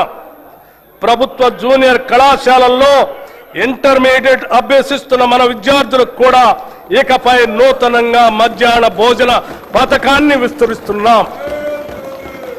విద్యార్థుల సంక్షేమం కోసం మనం తీసుకుంటున్న చర్యల్లో ఇది ఒక సరికొత్త అధ్యాయానికి నాంది. కౌమార దశ అనేది ఎంతో కీలకమైన దశ. ఈ వయసులో తీసుకునే పోషకాహారమే వారు నేర్చుకునే సామర్థ్యాన్ని మరియు దీర్ఘకాల ఆయుష్ను నిర్ణయిస్తుంది. అధ్యక్ష, ఈ 2 పథకాలు ఈ రాష్ట్రంలో అద్భుతమైనటువంటి మానవీయ కోణంతో తీసుకున్నటువంటి గొప్ప నిర్ణయాలను చెప్పడానికి ఎటువంటి సందేహం లేదు. మా ప్రభుత్వం విద్యార్థులు మరియు వారి సాధికారిత పట్ల అత్యంత సిద్ధతతో ఉంది. దివ్యాంగ విద్యార్థుల శారీరక వైకల్యం వారి విద్యాభ్యాసానికి మరియు ప్రగతికి ఏమాత్రం అడ్డంకి కాకూడదనే ఉద్దేశంతో అటువంటి వారికి తగిన తోడ్పాటు అందించే లక్ష్యంతో ఇంటర్మీడియట్ విద్య చదువుతున్న దివ్యాంగ విద్యార్థులకి రెట్టో ఫిట్టెడ్ మోటరైజ్డ్ వాహనాల్ని పంపిణీ చేయాలని నిర్ణయించాం. రాష్ట్రంలోని అన్ని వసతి గృహాలు, గురుకుల విద్యా సంస్థల్లోని వంటశాలల అపరిశుభ్రత వలన విద్యార్థులు అనారోగ్యం పాలవుతున్నారు. దీనిని దృష్టిలో ఉంచుకొని ఆ వంటశాలల నిర్వహణలో వస్తున్న ఇబ్బందులను అధిగమించడానికి ఈ బడ్జెట్లో ఆధునీకరించడానికి మా ప్రభుత్వం నిశ్చయించింది. అన్ని వసతి గృహాలు, గురుకుల విద్యా సంస్థల వంటశాలల ఆధునీకరణకు కోట్ల రూపాయల ప్రతిపాదన 100 కోట్ల రూపాయలని ప్రతిపాదించాం.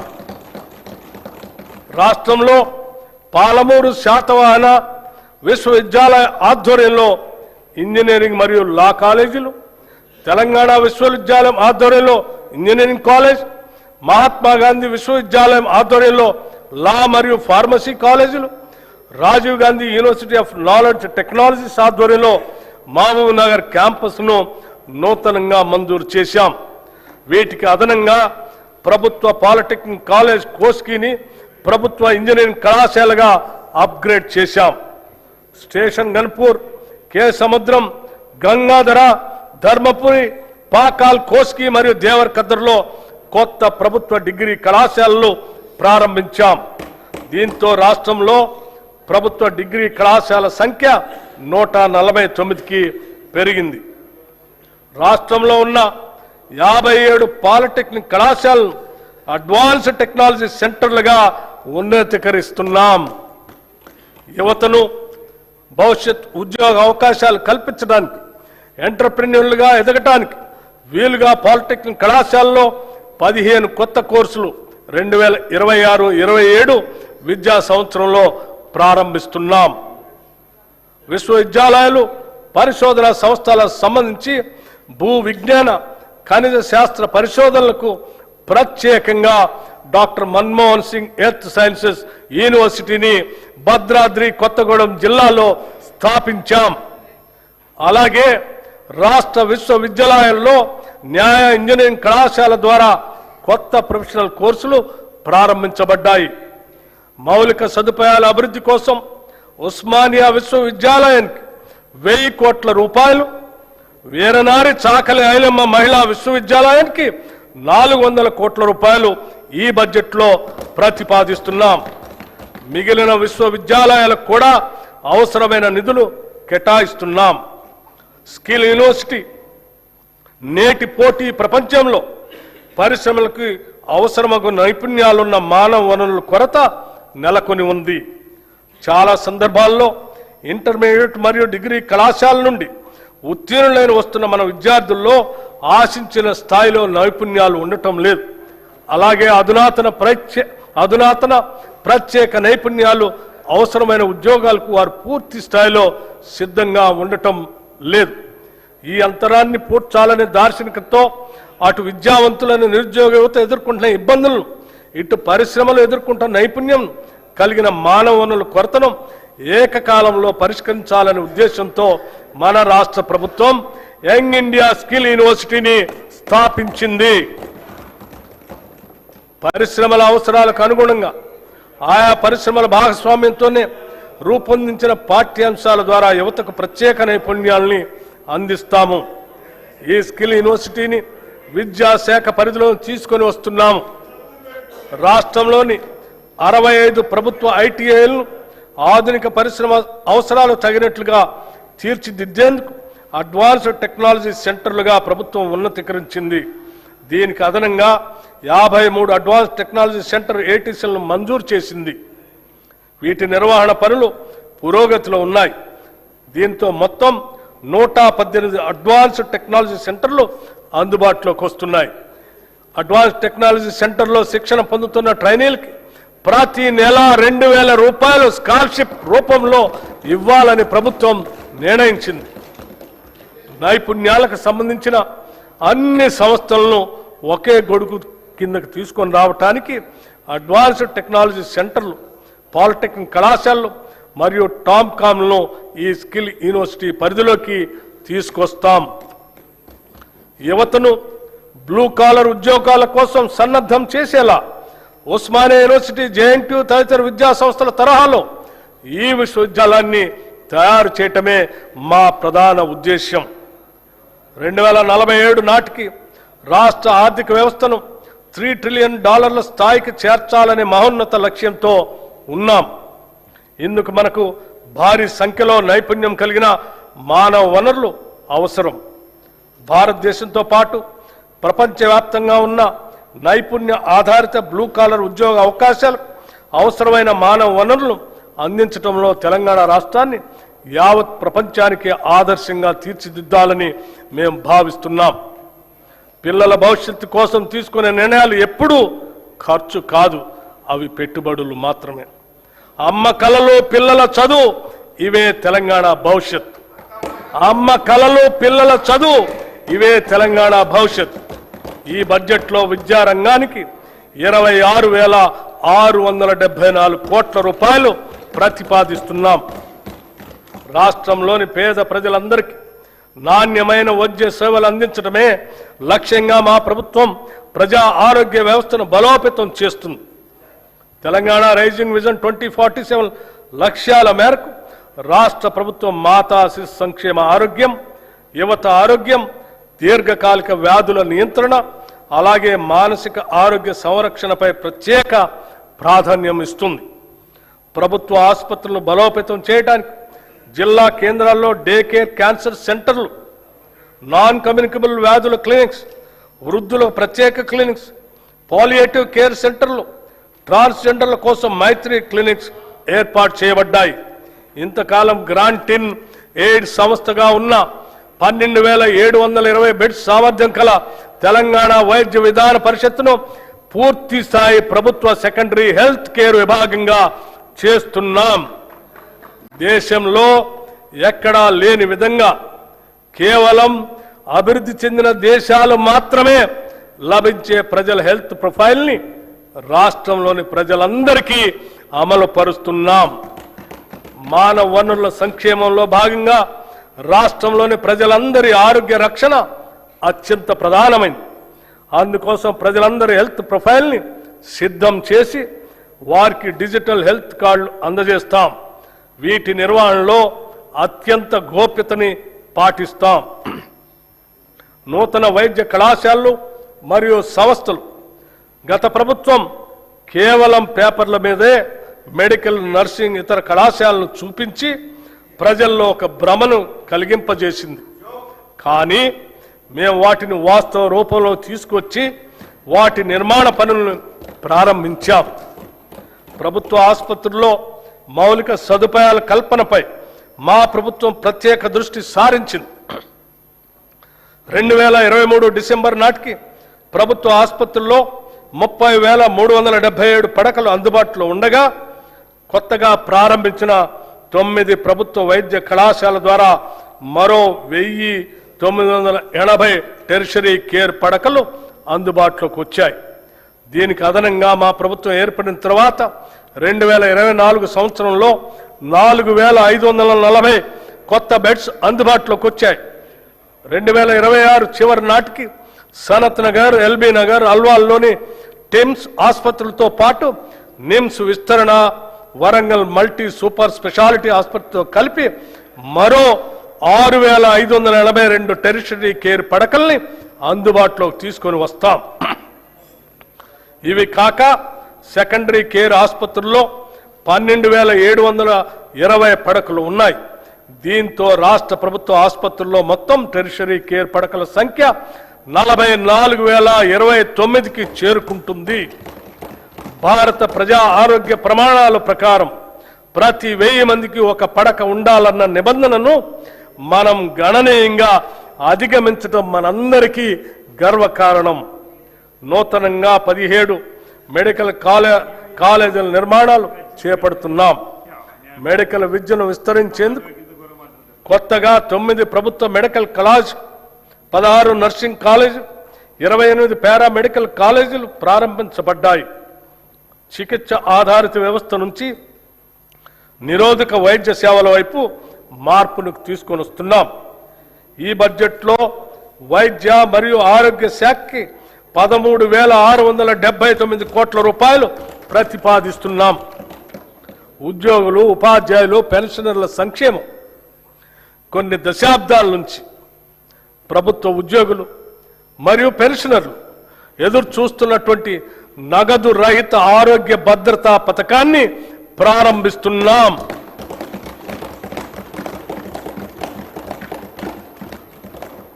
ఈ పథకం ఉద్యోగస్తులు, పెన్షనర్లు, వారిపై ఆధారపడిన కుటుంబ సభ్యులు అందరికీ వర్తిస్తుంది. ఇది ప్రభుత్వ ఉద్యోగస్తులకి, పెన్షనర్లకి ఈ ప్రభుత్వం కల్పిస్తున్న భద్రత మరియు భరోసా. ఈ నగదు రహిత ఆరోగ్య భద్రత పథకాన్ని రాజీవ్ ఆరోగ్యశ్రీ ట్రస్ట్ ద్వారా అమలు చేస్తాం. ప్రభుత్వ ఆసుపత్రులతో పాటు 421 ఎంపానెల్ ప్రైవేట్ ఆసుపత్రుల్లో 1,998 వ్యాధులకు ఈ పథకం ద్వారా చికిత్సను పొందవచ్చు. ప్రతి ఉద్యోగికి డిజిటల్ హెల్త్ కార్డు అందిస్తాం. ఈ పథకం ద్వారా దాదాపు 23,51,000 మంది ప్రభుత్వ ఉద్యోగస్తులు, పెన్షనర్లు, వారిపై ఆధారపడిన కుటుంబ సభ్యులు లబ్ధి పొందుతారు. ఉద్యోగుల భద్రత కోసం దేశంలోనే తొలిసారిగా సమగ్ర ప్రమాద బీమా పథకాన్ని ప్రవేశపెట్టాం. ఈ పథకం ద్వారా రాష్ట్రంలో పనిచేస్తున్న ప్రభుత్వ ఉద్యోగులు, పెన్షనర్లు ప్రమాదవశాత్తు దురదృష్టంగా మరణిస్తే 1,20,00,000 రూపాయల ప్రమాద బీమా వర్తిస్తుంది. 60 ఏళ్ల వరకు 10 లక్షల రూపాయల టర్మ్ లైఫ్ ఇన్సూరెన్స్ కూడా వర్తిస్తుంది. విమాన ప్రమాదంలో మరణిస్తే అదనంగా 2 కోట్ల రూపాయలు అదనపు కవరేజ్ లభించే విధంగా ఈ పథకాన్ని రూపకల్పన చేశాం. ఈ పథకం 7,57,000 ప్రభుత్వ ఉద్యోగులు మరియు పెన్షనర్లకి వర్తిస్తుంది. అంగన్వాడీ టీచర్లు, హెల్పర్లు పదవీ విరమణ ప్రయోజనాలు మంజూరు చేస్తూ టీచర్లకు 2 లక్షల రూపాయలు, హెల్పర్లకు 1,00,000 రూపాయలు ఇస్తున్నాం. ఏళ్ల వయసులో స్వచ్ఛందంగా విధుల్లోంచి విరమించుకున్న వారికి కూడా ఈ ప్రయోజనాలు అందుతాయి. ఈ ప్రజాప్రభుత్వం ఉద్యోగులకి, పెన్షనర్లకి పూర్తి స్థాయిలో భరోసా, నమ్మకం కలిగిస్తుందనటానికి ఇది నిదర్శనం. కార్మిక సంక్షేమం. తెలంగాణ కార్మిక శక్తిని బలోపేతం చేయటం, కార్మిక సంక్షేమం, పారిశ్రామిక అనుకూలత, పని ప్రదేశంలో భద్రత కల్పించడం ద్వారా వారి అన్ని విధాల ప్రభుత్వం సహకరిస్తుంది. టీ-గేట్ డిజిటల్ ప్లాట్ఫామ్ నైపుణ్యాభివృద్ధి, కెరీర్ మార్గదర్శనం, ఉద్యోగ అనుసంధాన సేవలు అందిస్తుంది. భవన నిర్మాణ కార్మిక సంక్షేమ బోర్డుల్లో 1,03,000 మంది కార్మికులను నమోదు చేసి 55,594 మంది లబ్ధిదారులకి 276.78 కోట్ల రూపాయలు పంపిణీ చేశాం. సీఎం ఓవర్సీస్ ఎంప్లాయ్మెంట్ ప్రోగ్రాం రాష్ట్ర యువతకి సురక్షితమైన విదేశీ ఉపాధి అవకాశాలు కల్పించేందుకు వీలుగా ఏర్పాటు చేసిన Telangana overseas manpower company limited ద్వారా UAE, Germany, Japan, UK, Canada వంటి 16 దేశాల్లో సుమారు 13,930 మంది యువతకు ఉద్యోగ అవకాశాలు కల్పించింది. ఈ కార్యక్రమాన్ని మరింత సమర్థవంతంగా నిర్వహించేందుకు వీలుగా సీఎం ఓవర్సీస్ ఎంప్లాయ్మెంట్ ప్రోగ్రాంని ప్రారంభిస్తున్నాం. రాష్ట్ర యువతకి వివిధ రంగాల్లో తగిన నైపుణ్య శిక్షణను మరియు వారికి ఉపాధి లభించిన ఆయా దేశాలకు సంబంధించిన భాషా జ్ఞానంలో శిక్షణ ఇప్పించడం, వారికి వీసా మార్గదర్శకత మరియు విదేశ ప్రయాణానికి కావలసిన రక్షణను ఇచ్చి విదేశాలలో ఆరోగ్య సేవలు, హాస్పిటాలిటీ, నిర్మాణ పనులు, లాజిస్టిక్స్ వంటి రంగాలలో ఉద్యోగ అవకాశాలు కల్పించడం ఈ సంస్థ ఉద్దేశ్యం. ఈ బడ్జెట్లో కార్మిక సంక్షేమ శాఖకు 998 కోట్ల రూపాయలు ప్రతిపాదిస్తున్నాం. మహిళా శిశు సంక్షేమం.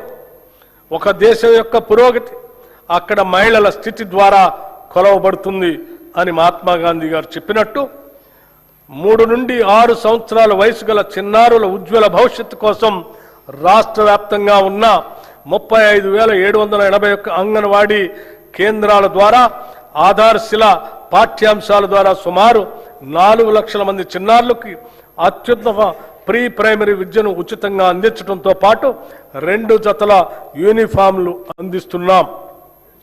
బాల భరోసా పథకం ద్వారా అప్పుడే పుట్టిన బిడ్డ నుంచి 5 ఏళ్ల లోపు వయసున్న చిన్నారులలో పుట్టుకతో వచ్చే శారీరక, మానసిక వైకల్యాలను లేదా ఎదుగుదలలో ఉండే లోపాలను తొలి దశలోనే గుర్తించడం ద్వారా వారికి అవసరమైన వైద్య చికిత్సలు అందించి భవిష్యత్తులో అవి శాశ్వత వైకల్యాలుగా మారకుండా నివారించి వారి తల్లిదండ్రులకి కొన్నంత భరోసాని ఇస్తుంది.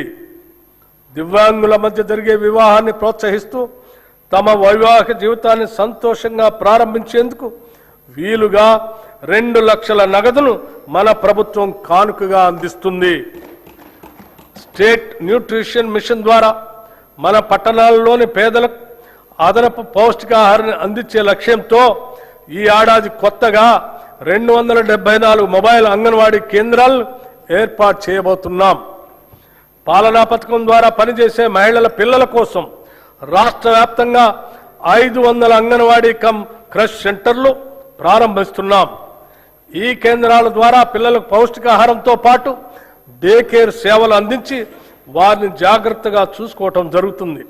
రాష్ట్రంలోనే మొట్టమొదటిసారిగా వృద్ధుల సంక్షేమం కోసం 37 ప్రణామ్ డే కేర్ సెంటర్ని మంజూరు చేశాం.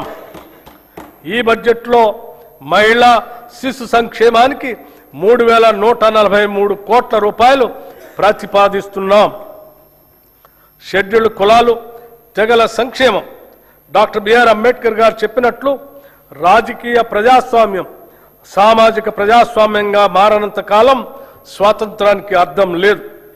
అంతరాలు లేని సమాజం కోసం మా ప్రభుత్వం నిరంతరం కృషి చేస్తుంది. షెడ్యూల్డ్ కులాలు, షెడ్యూల్డ్ తెగలకు సామాజిక న్యాయం చేయాలనేది మా ప్రభుత్వం ముఖ్య ఉద్దేశం. వసతి పాఠశాలలు, నైపుణ్యాభివృద్ధి కార్యక్రమాల ద్వారా షెడ్యూల్డ్ కులాలు, షెడ్యూల్డ్ తెగలకు ఉద్యోగ అవకాశాలు కల్పించడానికి కృషి చేస్తున్నాం. 368 కోట్ల 27 లక్షల రూపాయల అంచనా వ్యయంతో 910 ఎస్సీ కమ్యూనిటీ హాళ్లు, అంబేద్కర్ భవనాలు, విగ్రహాలు మంజూరు చేశాం.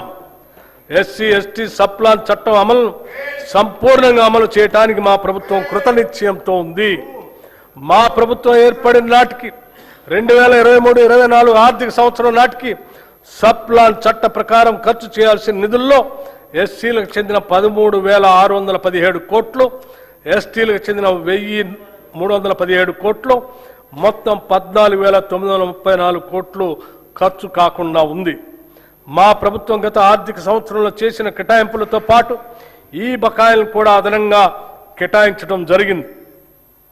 2024-25 ఆర్థిక సంవత్సరానికి ఈ క్యారీ ఫార్వర్డ్ చేయవలసిన నిధులు ఎస్సీలకు 7,757 కోట్లు మరియు ఎస్టీలకి 1,754 కోట్లు ఖర్చు చేయవలసి ఉంది. వాటిని మేము 2026-27 ఆర్థిక సంవత్సరంలో కేటాయించాల్సిన మొత్తానికి అదనంగా 2024-25 ఆర్థిక సంవత్సరానికి చెందిన బకాయిలను కూడా కేటాయిస్తున్నాం. హైదరాబాద్ లోయర్ ట్యాంక్ బండ్ వద్ద కొత్తగా డాక్టర్ బిఆర్ అంబేద్కర్ నాలెడ్జ్ టవర్ని నిర్మిస్తున్నాం. అదేవిధంగా నింబోలి అడ్డా కాచిగూడలో బాబు జగజీవన్ రామ్ పేరుతో నూతన వసతి గృహాన్ని నిర్మిస్తాం. గిరిజనాభివృద్ధి సమాజ అభివృద్ధి అంటే కేవలం పట్టణాభివృద్ధి కాదు. అడవుల్లో నివసించే గిరిజనులు కూడా సమానంగా అభివృద్ధి చెందాలి. గిరిజన అభివృద్ధి కోసం మా ప్రభుత్వం కట్టుబడి ఉంది. ములుగు జిల్లాలో Sammakka Saralamma central tribal university స్థాపన, వివిధ గిరిజన వర్గాల అభ్యున్నతి కోసం 3 ప్రత్యేక కార్పొరేషన్ల ఏర్పాటు, జీసీసీ గిరి బ్రాండ్ ఉత్పత్తుల ప్రోత్సాహం, గిరిజన గ్రామాల్లో ఆదివాసీ సేవా కేంద్రాల ఏర్పాటుకు ప్రణాళిక సిద్ధం చేస్తున్నాం. గిరిజనులు సేకరించే అటవీ ఉత్పత్తులకు న్యాయమైన ధరలు కల్పించడం ద్వారా తెలంగాణ గిరిజన సహకార సంస్థ వారి జీవనోపాధి అవకాశాలని మెరుగుపరుస్తుంది. ఈ బడ్జెట్లో షెడ్యూల్డ్ కులాల సంక్షేమానికి 11,784 కోట్ల రూపాయలు, షెడ్యూల్ తెగల సంక్షేమానికి 7,937 కోట్ల రూపాయలు ప్రతిపాదిస్తున్నాం. వెనుకబడిన తరగతుల సంక్షేమం రాష్ట్ర జనాభాలో సుమారు 50% వెనుకబడిన తరగతుల వారు బీసీలు ఉన్నారు. రాష్ట్ర అభివృద్ధిలో వారి కీలక పాత్రను గుర్తించిన ప్రభుత్వం విద్య, నైపుణ్యాభివృద్ధి, పారిశ్రామిక సాధికారిత, గ్లోబల్ అవకాశాలు, సాంప్రదాయ వృత్తుల రక్షణకు గౌరవం కల్పిస్తూ భద్రతతో కూడిన జీవనాన్ని అందిస్తుంది. ఈ బడ్జెట్లో వెనుకబడిన తరగతుల సంక్షేమానికి 12,511 కోట్ల రూపాయల్ని ప్రతిపాదిస్తున్నాం. సమాజంలోని అన్ని వర్గాలతో పాటు ముఖ్యమైన భాగంగా ఉన్న మైనార్టీల సమగ్ర అభ్యుదయం, సమాన అభివృద్ధికి తెలంగాణ ప్రభుత్వం కట్టుబడి ఉంది. మైనార్టీ మహిళల ఆర్థిక స్వావలంబన అనేది మరొక ప్రధానమైన అంశం. పేద మైనార్టీ మహిళలకు జీవనోపాధిని కల్పించి వారు ఆర్థిక స్వాతంత్రాన్ని సాధించడానికి వీలు కల్పించేందుకు గాను 10,000 కుట్టు మిషన్ల ప్రభుత్వం పంపిణీ చేసింది.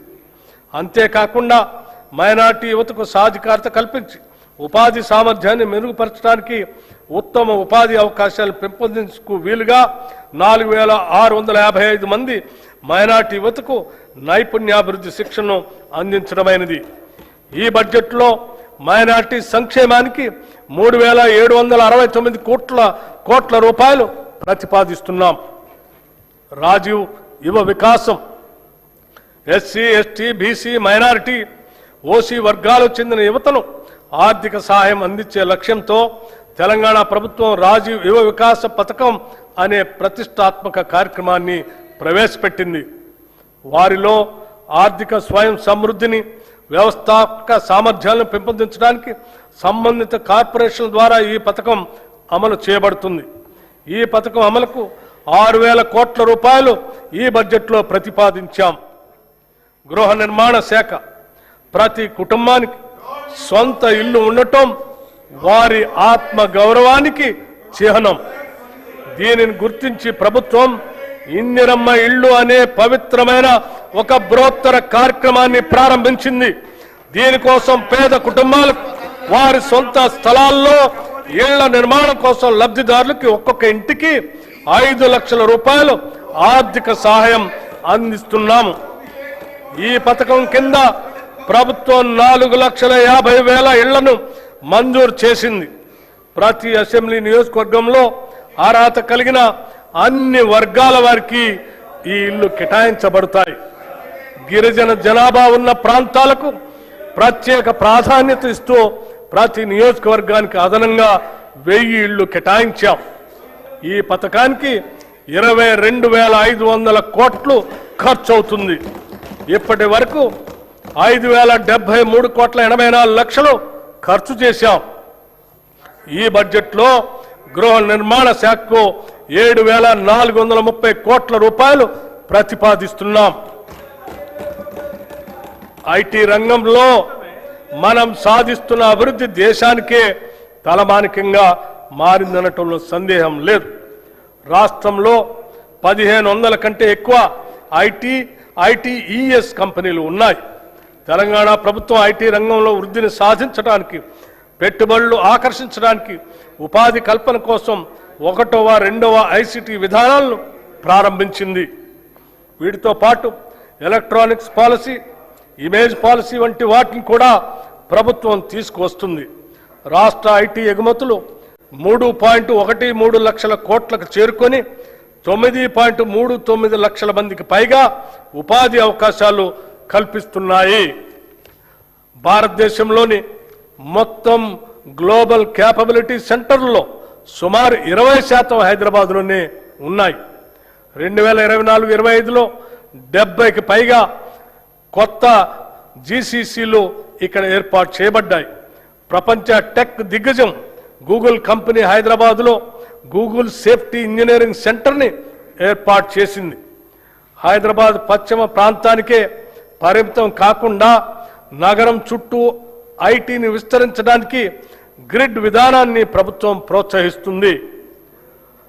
ప్రస్తుతం ప్రభుత్వ కార్యాలయాల్లో ప్రైవేటు సంస్థల ద్వారా వాడుతున్న ఇంటర్నెట్కు చేస్తున్న ఖర్చును తగ్గించి ప్రభుత్వ సంస్థ అయిన T-Fiber ద్వారా సురక్షితమైన హై స్పీడ్ ఇంటర్నెట్ ఇవ్వాలనే ఉద్దేశంతో 424 మండలాల్లోని 8,888 గ్రామ పంచాయతీలకు 4,800 ప్రభుత్వ సంస్థలకు ఫైబర్ అనుసంధానత కల్పించబడింది.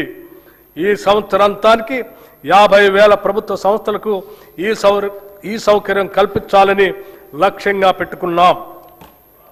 ఈ బడ్జెట్లో ఐటీ శాఖకు 875 కోట్ల రూపాయలు ప్రతిపాదిస్తున్నాం. పరిశ్రమల రంగం రాష్ట్ర జీఎస్డిపిలో పరిశ్రమ రంగం వాటా 3,04,217 కోట్ల రూపాయలు. తెలంగాణ రాష్ట్రం పరిశ్రమలకు ఇస్తున్న ప్రాధాన్యతను గుర్తించి ప్రపంచంలోనే వివిధ కంపెనీలు పేరొందిన సంస్థలు తెలంగాణలో పెట్టుబడులు పెట్టడానికి తరలి వచ్చాయి. వివిధ పరిశ్రమలతో రాష్ట్ర ప్రభుత్వం చేసుకున్న ఎంఓయూలు అమలు, పర్యవేక్షణకు ప్రభుత్వం ప్రత్యేకంగా స్పీడ్ విభాగాన్ని ఏర్పాటు చేసి దానిని రాష్ట్ర ప్రధాన కార్యదర్శి ఆధ్వర్యంలో నిర్వహిస్తుంది.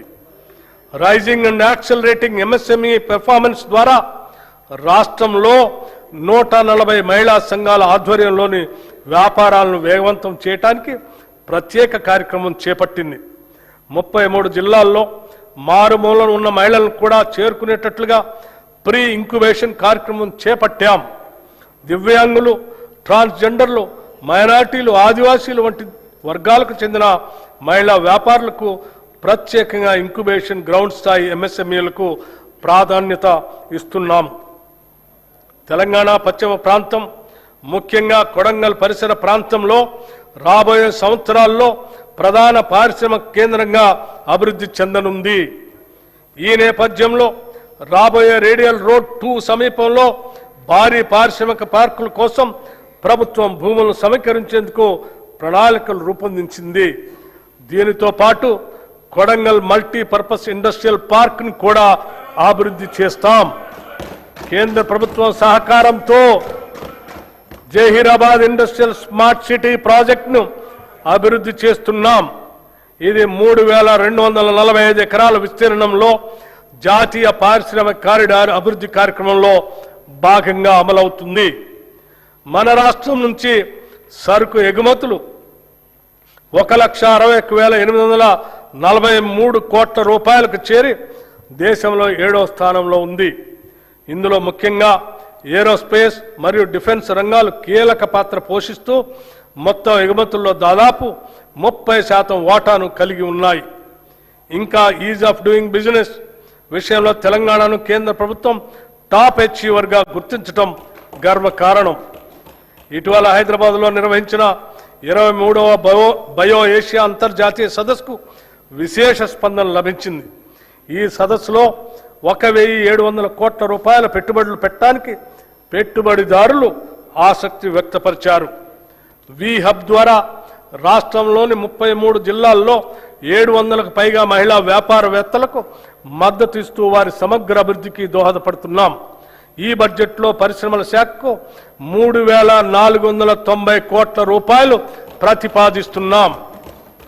మన తెలంగాణ రాష్ట్రంలో హ్యాండ్లూమ్ మరియు పవర్లూమ్ రంగాలు దేశంలోనే ప్రత్యేక స్థానాన్ని సంపాదించాయి. పోచంపల్లి, ఇక్కత్, గద్వాల్, నారాయణపేట్, సిద్దిపేట గొల్లభామ చీరలు, వరంగల్ దుప్పట్లు, హ్యాండ్లూమ్ ఉత్పత్తులు మన సంస్కృతి సంప్రదాయ వైభవాన్ని ప్రతిబింబిస్తున్నాయి. కార్యక్రమం ద్వారా మహిళలకు కోటి చీరలకు ఉచితంగా చీరల పంపిణీ చేస్తున్నాం. 1,70,000 ఇప్పటికే చీరలు అందజేశాం. మిగిలిన చీరలు అతి త్వరలో అందజేయటం జరుగుతుంది. గతంలో మాదిరి కాకుండా రాష్ట్రంలోని ఆడపడుచులు ఈ వస్త్రాల నాణ్యతపై సంతృప్తి వ్యక్తం చేశారు. ఈ బడ్జెట్లో చేనేత రంగానికి 258 కోట్ల రూపాయలు ప్రతిపాదిస్తున్నాం. పంచాయతీరాజ్ మరియు గ్రామీణ అభివృద్ధి, గ్రామాల అభివృద్ధి చెందితేనే రాష్ట్రం అభివృద్ధి చెందుతుంది. అందుకే ఈ బడ్జెట్లో గ్రామాణి ఉపాధిపై ప్రత్యేక దృష్టి సారించాం. పంచాయతీ రోడ్లకి మార్గదర్శ కల్పిస్తున్నాం. 2025 డిసెంబర్లో 12,702 గ్రామ పంచాయతీలకు ఎన్నికలను ప్రశాంతంగా నిర్వహించాం. తద్వారా 15వ ఆర్థిక సంఘం సిఫార్సుల ప్రకారం భారత ప్రభుత్వం 1,597 కోట్ల రూపాయలను విడుదల చేసింది. ఎన్నికైన సర్పంచ్ అందరికీ 5 రోజులు సమగ్ర శిక్షణను కూడా అందించాం. మహాత్మా గాంధీ జాతీయ గ్రామీణ ఉపాధి హామీ చట్టం భారతదేశ ఆత్మ గ్రామాల్లోనూ ఉన్నది అని మహాత్మా గాంధీ అన్నారు. గ్రామాల్లోని పేదరికాన్ని, నిరుద్యోగాన్ని తరిమి కొట్టడానికి ఒక అస్త్రంలా మహాత్ముడి పేరు మీద అప్పటి యూపీఏ ప్రభుత్వం తీసుకొచ్చిన గొప్ప చట్టమే మహాత్మా గాంధీ జాతీయ గ్రామీణ ఉపాధి హామీ చట్టం. ఇది కేవలం ఒక పథకం కాదు, ఇది సామాన్యుడికి కల్పించిన ఉపాధి హక్కు. ఈ పథకం గత 2 దశాబ్దాలుగా పల్లెల్లో ఒక నిశ్శబ్ద విప్లవాన్ని తెచ్చింది. ఏటా 100 రోజుల పని గ్యారంటీ ఇవ్వటం ద్వారా వలసలను అరికట్టి కూలీల్లో 50% పైగా ఉన్న మహిళలకు మహిళా సాధికారితను ఇది పట్టుకొమ్మగా నిలిచింది. కానీ ప్రస్తుత కేంద్ర ప్రభుత్వం ఎంజీఎన్ఆర్ఈజీఏ స్థానంలో వీబీజీ రామ్జీ అనే కొత్త పథకాన్ని తీసుకొచ్చింది. మన తెలంగాణ శాసనసభ ఈ కొత్త చట్టాన్ని ఏకగ్రీవంగా వ్యతిరేకించింది. పాత చట్టం ద్వారా కేంద్రం 90% నిధులు ఇస్తే ఈ చట్టం ద్వారా కేంద్రం 60% నిధులు మాత్రమే ఇస్తుంది. మిగతా 40% నిధులు రాష్ట్రం భరించాలని నిబంధన పెట్టింది. ఇది మళ్లీ వలసలను ప్రోత్సహించే కార్యక్రమం. తెలంగాణలో 90% మంది లబ్ధిదారులు ఎస్సీ, ఎస్టీ, బీసీ వర్గాల వారే. బడ్జెట్ పరిమితుల వల్ల వీరి జీవనోపాధికి పెను ప్రమాదం పొంచి ఉంది. హ్యామ్ రోడ్లు రాష్ట్రంలోని పంచాయతీరాజ్ ఇంజనీరింగ్ డిపార్ట్మెంట్ ఎంపిక చేసిన రహదారులను హైబ్రిడ్ యాన్యుటీ మోడ్ విధానంలో నిర్మాణం, అభివృద్ధి, నిర్వహణ చేసేందుకు ప్రతిపాదనలు సిద్ధమయ్యాయి. మొదటి దశ కింద 96 నియోజకవర్గాల పరిధిలో 7,450 కిలోమీటర్ల గ్రామీణ రోడ్ల నిర్మాణం చేపట్టడం జరుగుతుంది. ఈ విధానం ప్రకారం 40% వ్యయాన్ని రాష్ట్ర ప్రభుత్వం భరించగా మిగిలిన 60% రాయితీదారు పెట్టుబడి పెడతారు. ఈ 60% రాష్ట్ర ప్రభుత్వం 15 సంవత్సరాల కాల పరిమితి 30 యాన్యుటీల్లో తిరిగి చెల్లిస్తుంది. ఈ రోడ్ల నిర్వహణ బాధ్యత పెట్టుబడిదారుడికే ఉంటుంది. ఈ ఆర్థిక సంవత్సరంలో 2,980 కిలోమీటర్ల రహదారుల్ని నిర్మించాలని ప్రతిపాదించడమైనది. ప్రస్తుత ఆర్థిక సంవత్సరంలో నగదు చెల్లింపుకి 1,372 కోట్ల రూపాయలు అవసరం అవుతుంది. ఈ బడ్జెట్లో పంచాయతీరాజ్ గ్రామీణ అభివృద్ధికి 33,688 కోట్ల రూపాయలు ప్రతిపాదిస్తున్నాము. సాగునీటి ప్రాజెక్టులు డిసెంబర్ 2023లో మా ప్రభుత్వం బాధ్యతలు చేపట్టిన నుండి సాగునీటి ప్రాజెక్టులు పూర్తి చేయటం ప్రభుత్వ ప్రాధాన్యంలో ఒకటిగా ఉంది. కృష్ణా గోదావరి జలాల్లో తెలంగాణకు దక్కాల్సిన న్యాయమైన వాటా కోసం గౌరవ సుప్రీంకోర్టు ట్రిబ్యునల్ చట్టబద్ధమైన సంస్థలు భారత ప్రభుత్వం వంటి ప్రతి వేదిక పైన మా ప్రభుత్వం సమర్థవంతంగా పోరాడింది. మా ప్రభుత్వానికి గతంలో పెండింగ్లో ఉన్న అనేక ప్రాజెక్టులు వారసత్వంగా వచ్చాయి. క్యాపబిలిటీ ప్రస్తుతం కొనసాగుతున్న మరియు పెండింగ్లో ఉన్న ప్రాజెక్టులైన పాలమూరు రంగారెడ్డి ఎత్తిపోతల పథకం, మహాత్మా గాంధీ కలవకుర్తి ఎత్తిపోతల పథకం, జవహర్ నెట్టెంపాడు ఎత్తిపోతల పథకం, రాజీవ్ భీమా ఎత్తిపోతల పథకం, మక్తల్ నారాయణపేట కొడంగల్ ఎత్తిపోతల పథకం, ఎలిమినేటి మాధవరెడ్డి శ్రీశైలం ఎడమకట్టు గాలువ ప్రాజెక్ట్, ఉదయ సముద్రం డిండి ఎత్తిపోతల పథకం, మహాత్మా గాంధీ ఎత్తిపోతల పథకం, జాన్పాడు ఎత్తిపోతల పథకం, మోతే ఎత్తిపోతల పథకం, జె చొక్కారావు దేవాదుల ఎత్తిపోతల పథకం, సీతారామ ఎత్తిపోతల పథకం, చిన్న కాళేశ్వరం ఎత్తిపోతల పథకం, Gouravelli project, Errapalem Jawaharlal lift irrigation project, Triveni Sangamam, Pulimadugu వాగు, కొమరం భీము, చిక్మాను వాగు, కేరామేరి మండలంలో అమ్మవారి మడగాస్కర్, లెండిగూడ, జైనూర్, మంటో, రోసి, మల్టా మినీ రిజర్వాయర్ మరియు ఇతర ముఖ్యమైన ప్రాజెక్టులు పూర్తి చేసే దిశగా మేము కృషి చేస్తున్నాము. గత ప్రభుత్వం చేసిన చారిత్రక తప్పిదాన్ని మా ప్రభుత్వం సరిదిద్ది ఉమ్మడి ఆదిలాబాద్ జిల్లాలో డాక్టర్ బిఆర్ అంబేద్కర్ చేవెళ్ల ప్రాజెక్టులు కూడా చేపడుతుంది అని తెలియజేస్తున్నాం. గతంలో ప్రభుత్వం సకాలంలో పూడిక పనులు చేపట్టకపోవటం వల్ల అనేక ప్రాజెక్టులో పూడిక పేరుకుపోయి రిజర్వాయర్లో నీటి నిల్వ సామర్థ్యం తగ్గిపోయింది. భారత ప్రభుత్వ జలశక్తి మంత్రిత్వ శాఖ వారి జాతీయ పూడికతీత మార్గదర్శకాల ప్రకారం ఇప్పటికే ఆదాయ ఉత్పత్తి విధానం ఆధారంగా పైలట్ ప్రాజెక్టుగా చేపట్టిన కడెం, లోయర్ మానేర్ డ్యాం మరియు మిడ్ మానేర్ డ్యాం ప్రాజెక్టులతో పాటుగా శ్రీరామ్ సాగర్ ప్రాజెక్ట్, ప్రియదర్శిని జూరాల ప్రాజెక్ట్, మూసీ నాగార్జున సాగర్ ప్రాజెక్టులో కోల్పోయిన నీటి సామర్థ్యాన్ని పునరుద్ధరించడానికి మేము పూడికతీత పనులను చేపడుతున్నాం. ఈ బడ్జెట్లో నీటిపారుదల శాఖకి 22,615 కోట్ల రూపాయల్ని ప్రతిపాదిస్తున్నాం. రవాణా శాఖ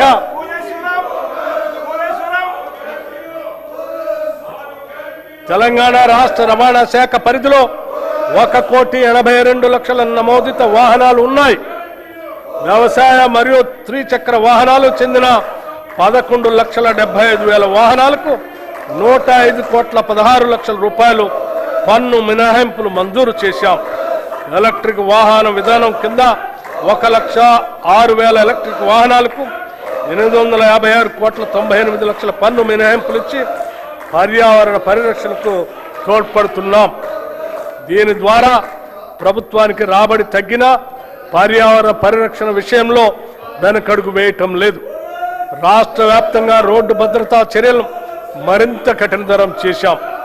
నేషనల్ ఇన్ఫర్మేటిక్స్ సెంటర్ అభివృద్ధి చేసిన డిజిటల్ సేవలు సారథి వాహనాలను తెలంగాణలో అమలు చేస్తున్నాం.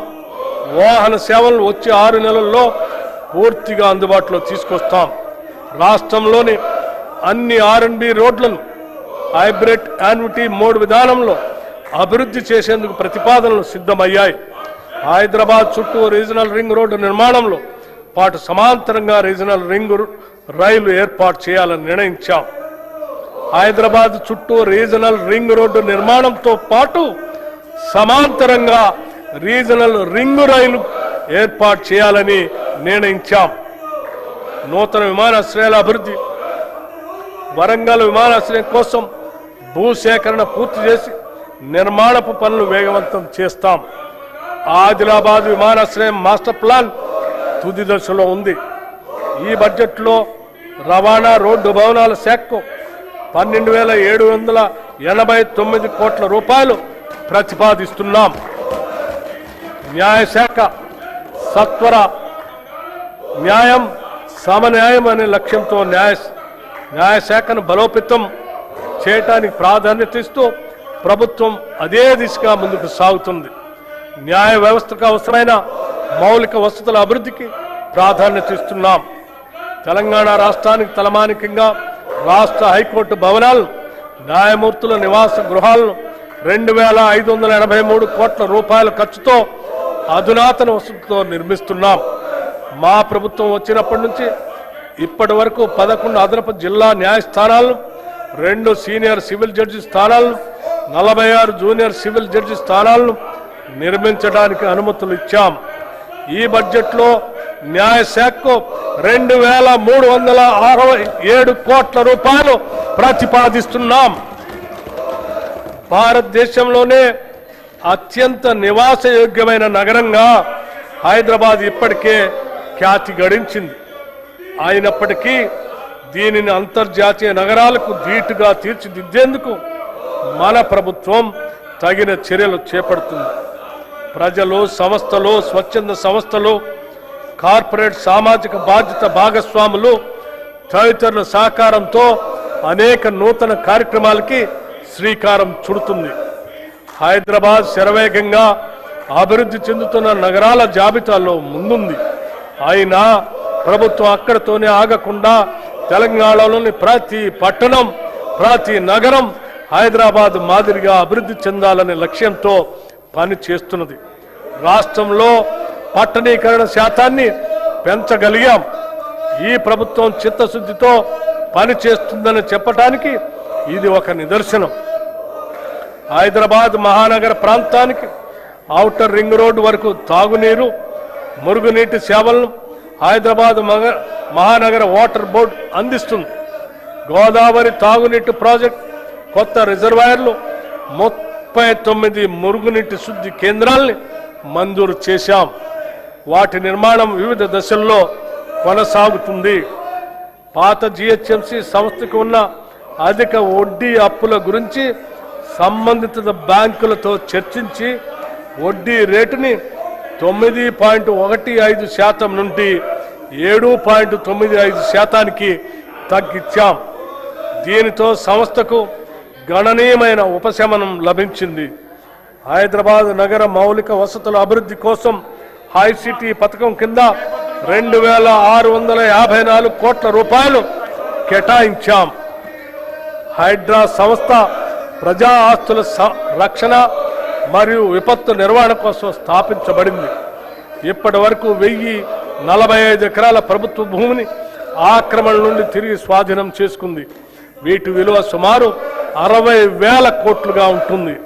ఇటీవల బతుకమ్మ కుంట, నల్ల చెరువు, బమ్రుక్ ఉద్దీన్ ధౌలా చెరువులను పునరుద్ధరించాం. ఈ చెరువుల భవిష్యత్తులో అభివృద్ధి కేంద్రాలుగా మారి లేక్ ఎకానమీని పెంపొందించడంలో సహాయపడతాయి. వర్షాకాలంలో వరదలు నివారించేందుకు కాలువలు, నాలాలు శుభ్రపరిచే పనులు చేపట్టబడ్డాయి. చెరువుల సంరక్షణకు సీసీటీవీ వ్యవస్థలు ఏర్పాటు చేస్తున్నాము. నగర రవాణా మౌలిక వసతుల అభివృద్ధి కోసం హెచ్ఎండిఏ పలు ప్రాజెక్టులు అమలు చేస్తుంది. దీనిలో భాగంగా ఎలివేటెడ్ కారిడార్లు ప్యారడైజ్ నుండి షామీర్పేట వరకు, ప్యారడైజ్ నుంచి డైరీ ఫారం రోడ్డు వరకు, ఐసీసీ నుండి శిల్పా లేఅవుట్ ఫ్లైఓవర్ వరకు నిర్మిస్తున్నాం. అంతేకాకుండా కురిమిడ వద్ద ఎకో టూరిజం ప్రాజెక్ట్, ఓఆర్ఆర్ నుండి RRRతో కలిపి రేడియల్ రోడ్ల నిర్మాణానికి, రహదారి విస్తరణ, స్కై వాకులు వంటి అభివృద్ధి పనులు చేపడుతున్నాం. ఓఆర్ఆర్ని త్రిపురాలతో కలిపే రేడియల్ రోడ్ల నిర్మాణంలో ఉన్నాయి. హైదరాబాద్ పాత నగర ప్రాంతంలో చారిత్రాత్మక కట్టడాల సంరక్షణ, చార్మినార్, లాడ్ బజార్ ప్రాంతాల అభివృద్ధి, పాదచారుల సదుపాయాలు మెరుగుదల వంటి కార్యక్రమాలు చేపడుతున్నాం. హైదరాబాద్ మెట్రో రైలు ప్రస్తుతం రోజుకు సుమారు 5 లక్షల ప్రయాణికులకి సేవలు అందిస్తుంది. ఈ సౌకర్యాన్ని పాత బస్తీకి విస్తరించడంతో పాటు మెట్రో ఫేజ్ 2 కింద కొత్త కారిడార్లు నిర్మించి నెట్వర్క్ను విస్తరించే ప్రణాళికను ప్రభుత్వం రూపొందించింది. హైదరాబాద్ మహానగరానికి జీవనాడిగా ఉన్న హైదరాబాద్ మెట్రో రైలు ప్రాజెక్ట్ని ఎల్ఎన్టీ సంస్థ నుంచి తెలంగాణ ప్రభుత్వం తన ఆధీనంలోకి తీసుకోవాలని నిర్ణయం తీసుకోవటం రాష్ట్ర రవాణా చరిత్రలో ఒక సాహసోపేతమైన ప్రజా అనుకూలమైన నిర్ణయం. వేగంగా విస్తరిస్తున్న హైదరాబాద్ నగరంలో పాత బస్తీ, శంషాబాద్ విమానాశ్రయం, హైటెక్ సిటీ దాటి ఇతర ప్రాంతాలకు మెట్రో విస్తరణ ఫేజ్ 2, ఫేజ్ 3 అత్యవసరంగా మారింది. మూసీ నది పునరుద్ధరణ కోసం 55 కిలోమీటర్ల పరిధిలో భారీ అభివృద్ధి ప్రణాళిక చేపడుతున్నాం. ఈ ప్రాజెక్టుకు మొదటి దశ ఉస్మాన్ సాగర్ మరియు హిమాయత్ సాగర్ నుంచి గాంధీ సరోవర్ వరకు ఉంటుంది. ఈ మూసీ పునరుద్ధరణలో భాగంగా గోదావరి ప్రాజెక్టు ద్వారా 2.5 టీఎంసీల నీరు మూసీకి అందించబడుతుంది. 45 ఎస్టీపీలు ఇప్పటికే పనిచేస్తుండగా అదనంగా మరో 39 ఎస్టీపీలు మంజూరు చేయగా వివిధ దశల్లో నిర్మాణంలో ఉన్నాయి. ఈసీ మరియు మూసీ నదుల సంగమ ప్రదేశంలో ప్రభుత్వం ప్రతిష్టాత్మక గాంధీ సరోవర్ ప్రాజెక్టుని అభివృద్ధి చేస్తుంది. ఇందులో నదిని శుభ్రపరిచే పనులు, వరద నియంత్రణ, రివర్ ఫ్రంట్ అభివృద్ధి, ప్రజలకు వినోద సదుపాయాలు ఏర్పాటు చేయటం ఉన్నాయి. మూసీ నది బఫర్ జోన్లో ఉన్న ప్రజలకి ఎటువంటి ఇబ్బంది లేకుండా మానవీయ కోణంలో వారికి పునరావాసం కల్పిస్తాం. మా ప్రభుత్వం హైదరాబాద్ మరియు హైదరాబాద్ చుట్టూ పక్కల వివిధ మౌలిక సదుపాయాల అభివృద్ధి గురించి వివిధ సంస్థల ద్వారా సుమారు 43,592 కోట్ల 88 లక్షల రూపాయల పనులను మంజూరు చేసింది. వాటిలో ఇప్పటికే 24,752 కోట్ల రూపాయల పనులు ప్రారంభమయ్యాయి. మిగిలిన త్వరలో చేపడతాం. ఈ బడ్జెట్లో పురపాలక మరియు పట్టణాభివృద్ధి శాఖకు 17,907 కోట్ల రూపాయలు ప్రతిపాదిస్తున్నాం. శాంతి భద్రతల పరిరక్షణ, రాష్ట్రంలో శాంతి భద్రతల పరిరక్షణ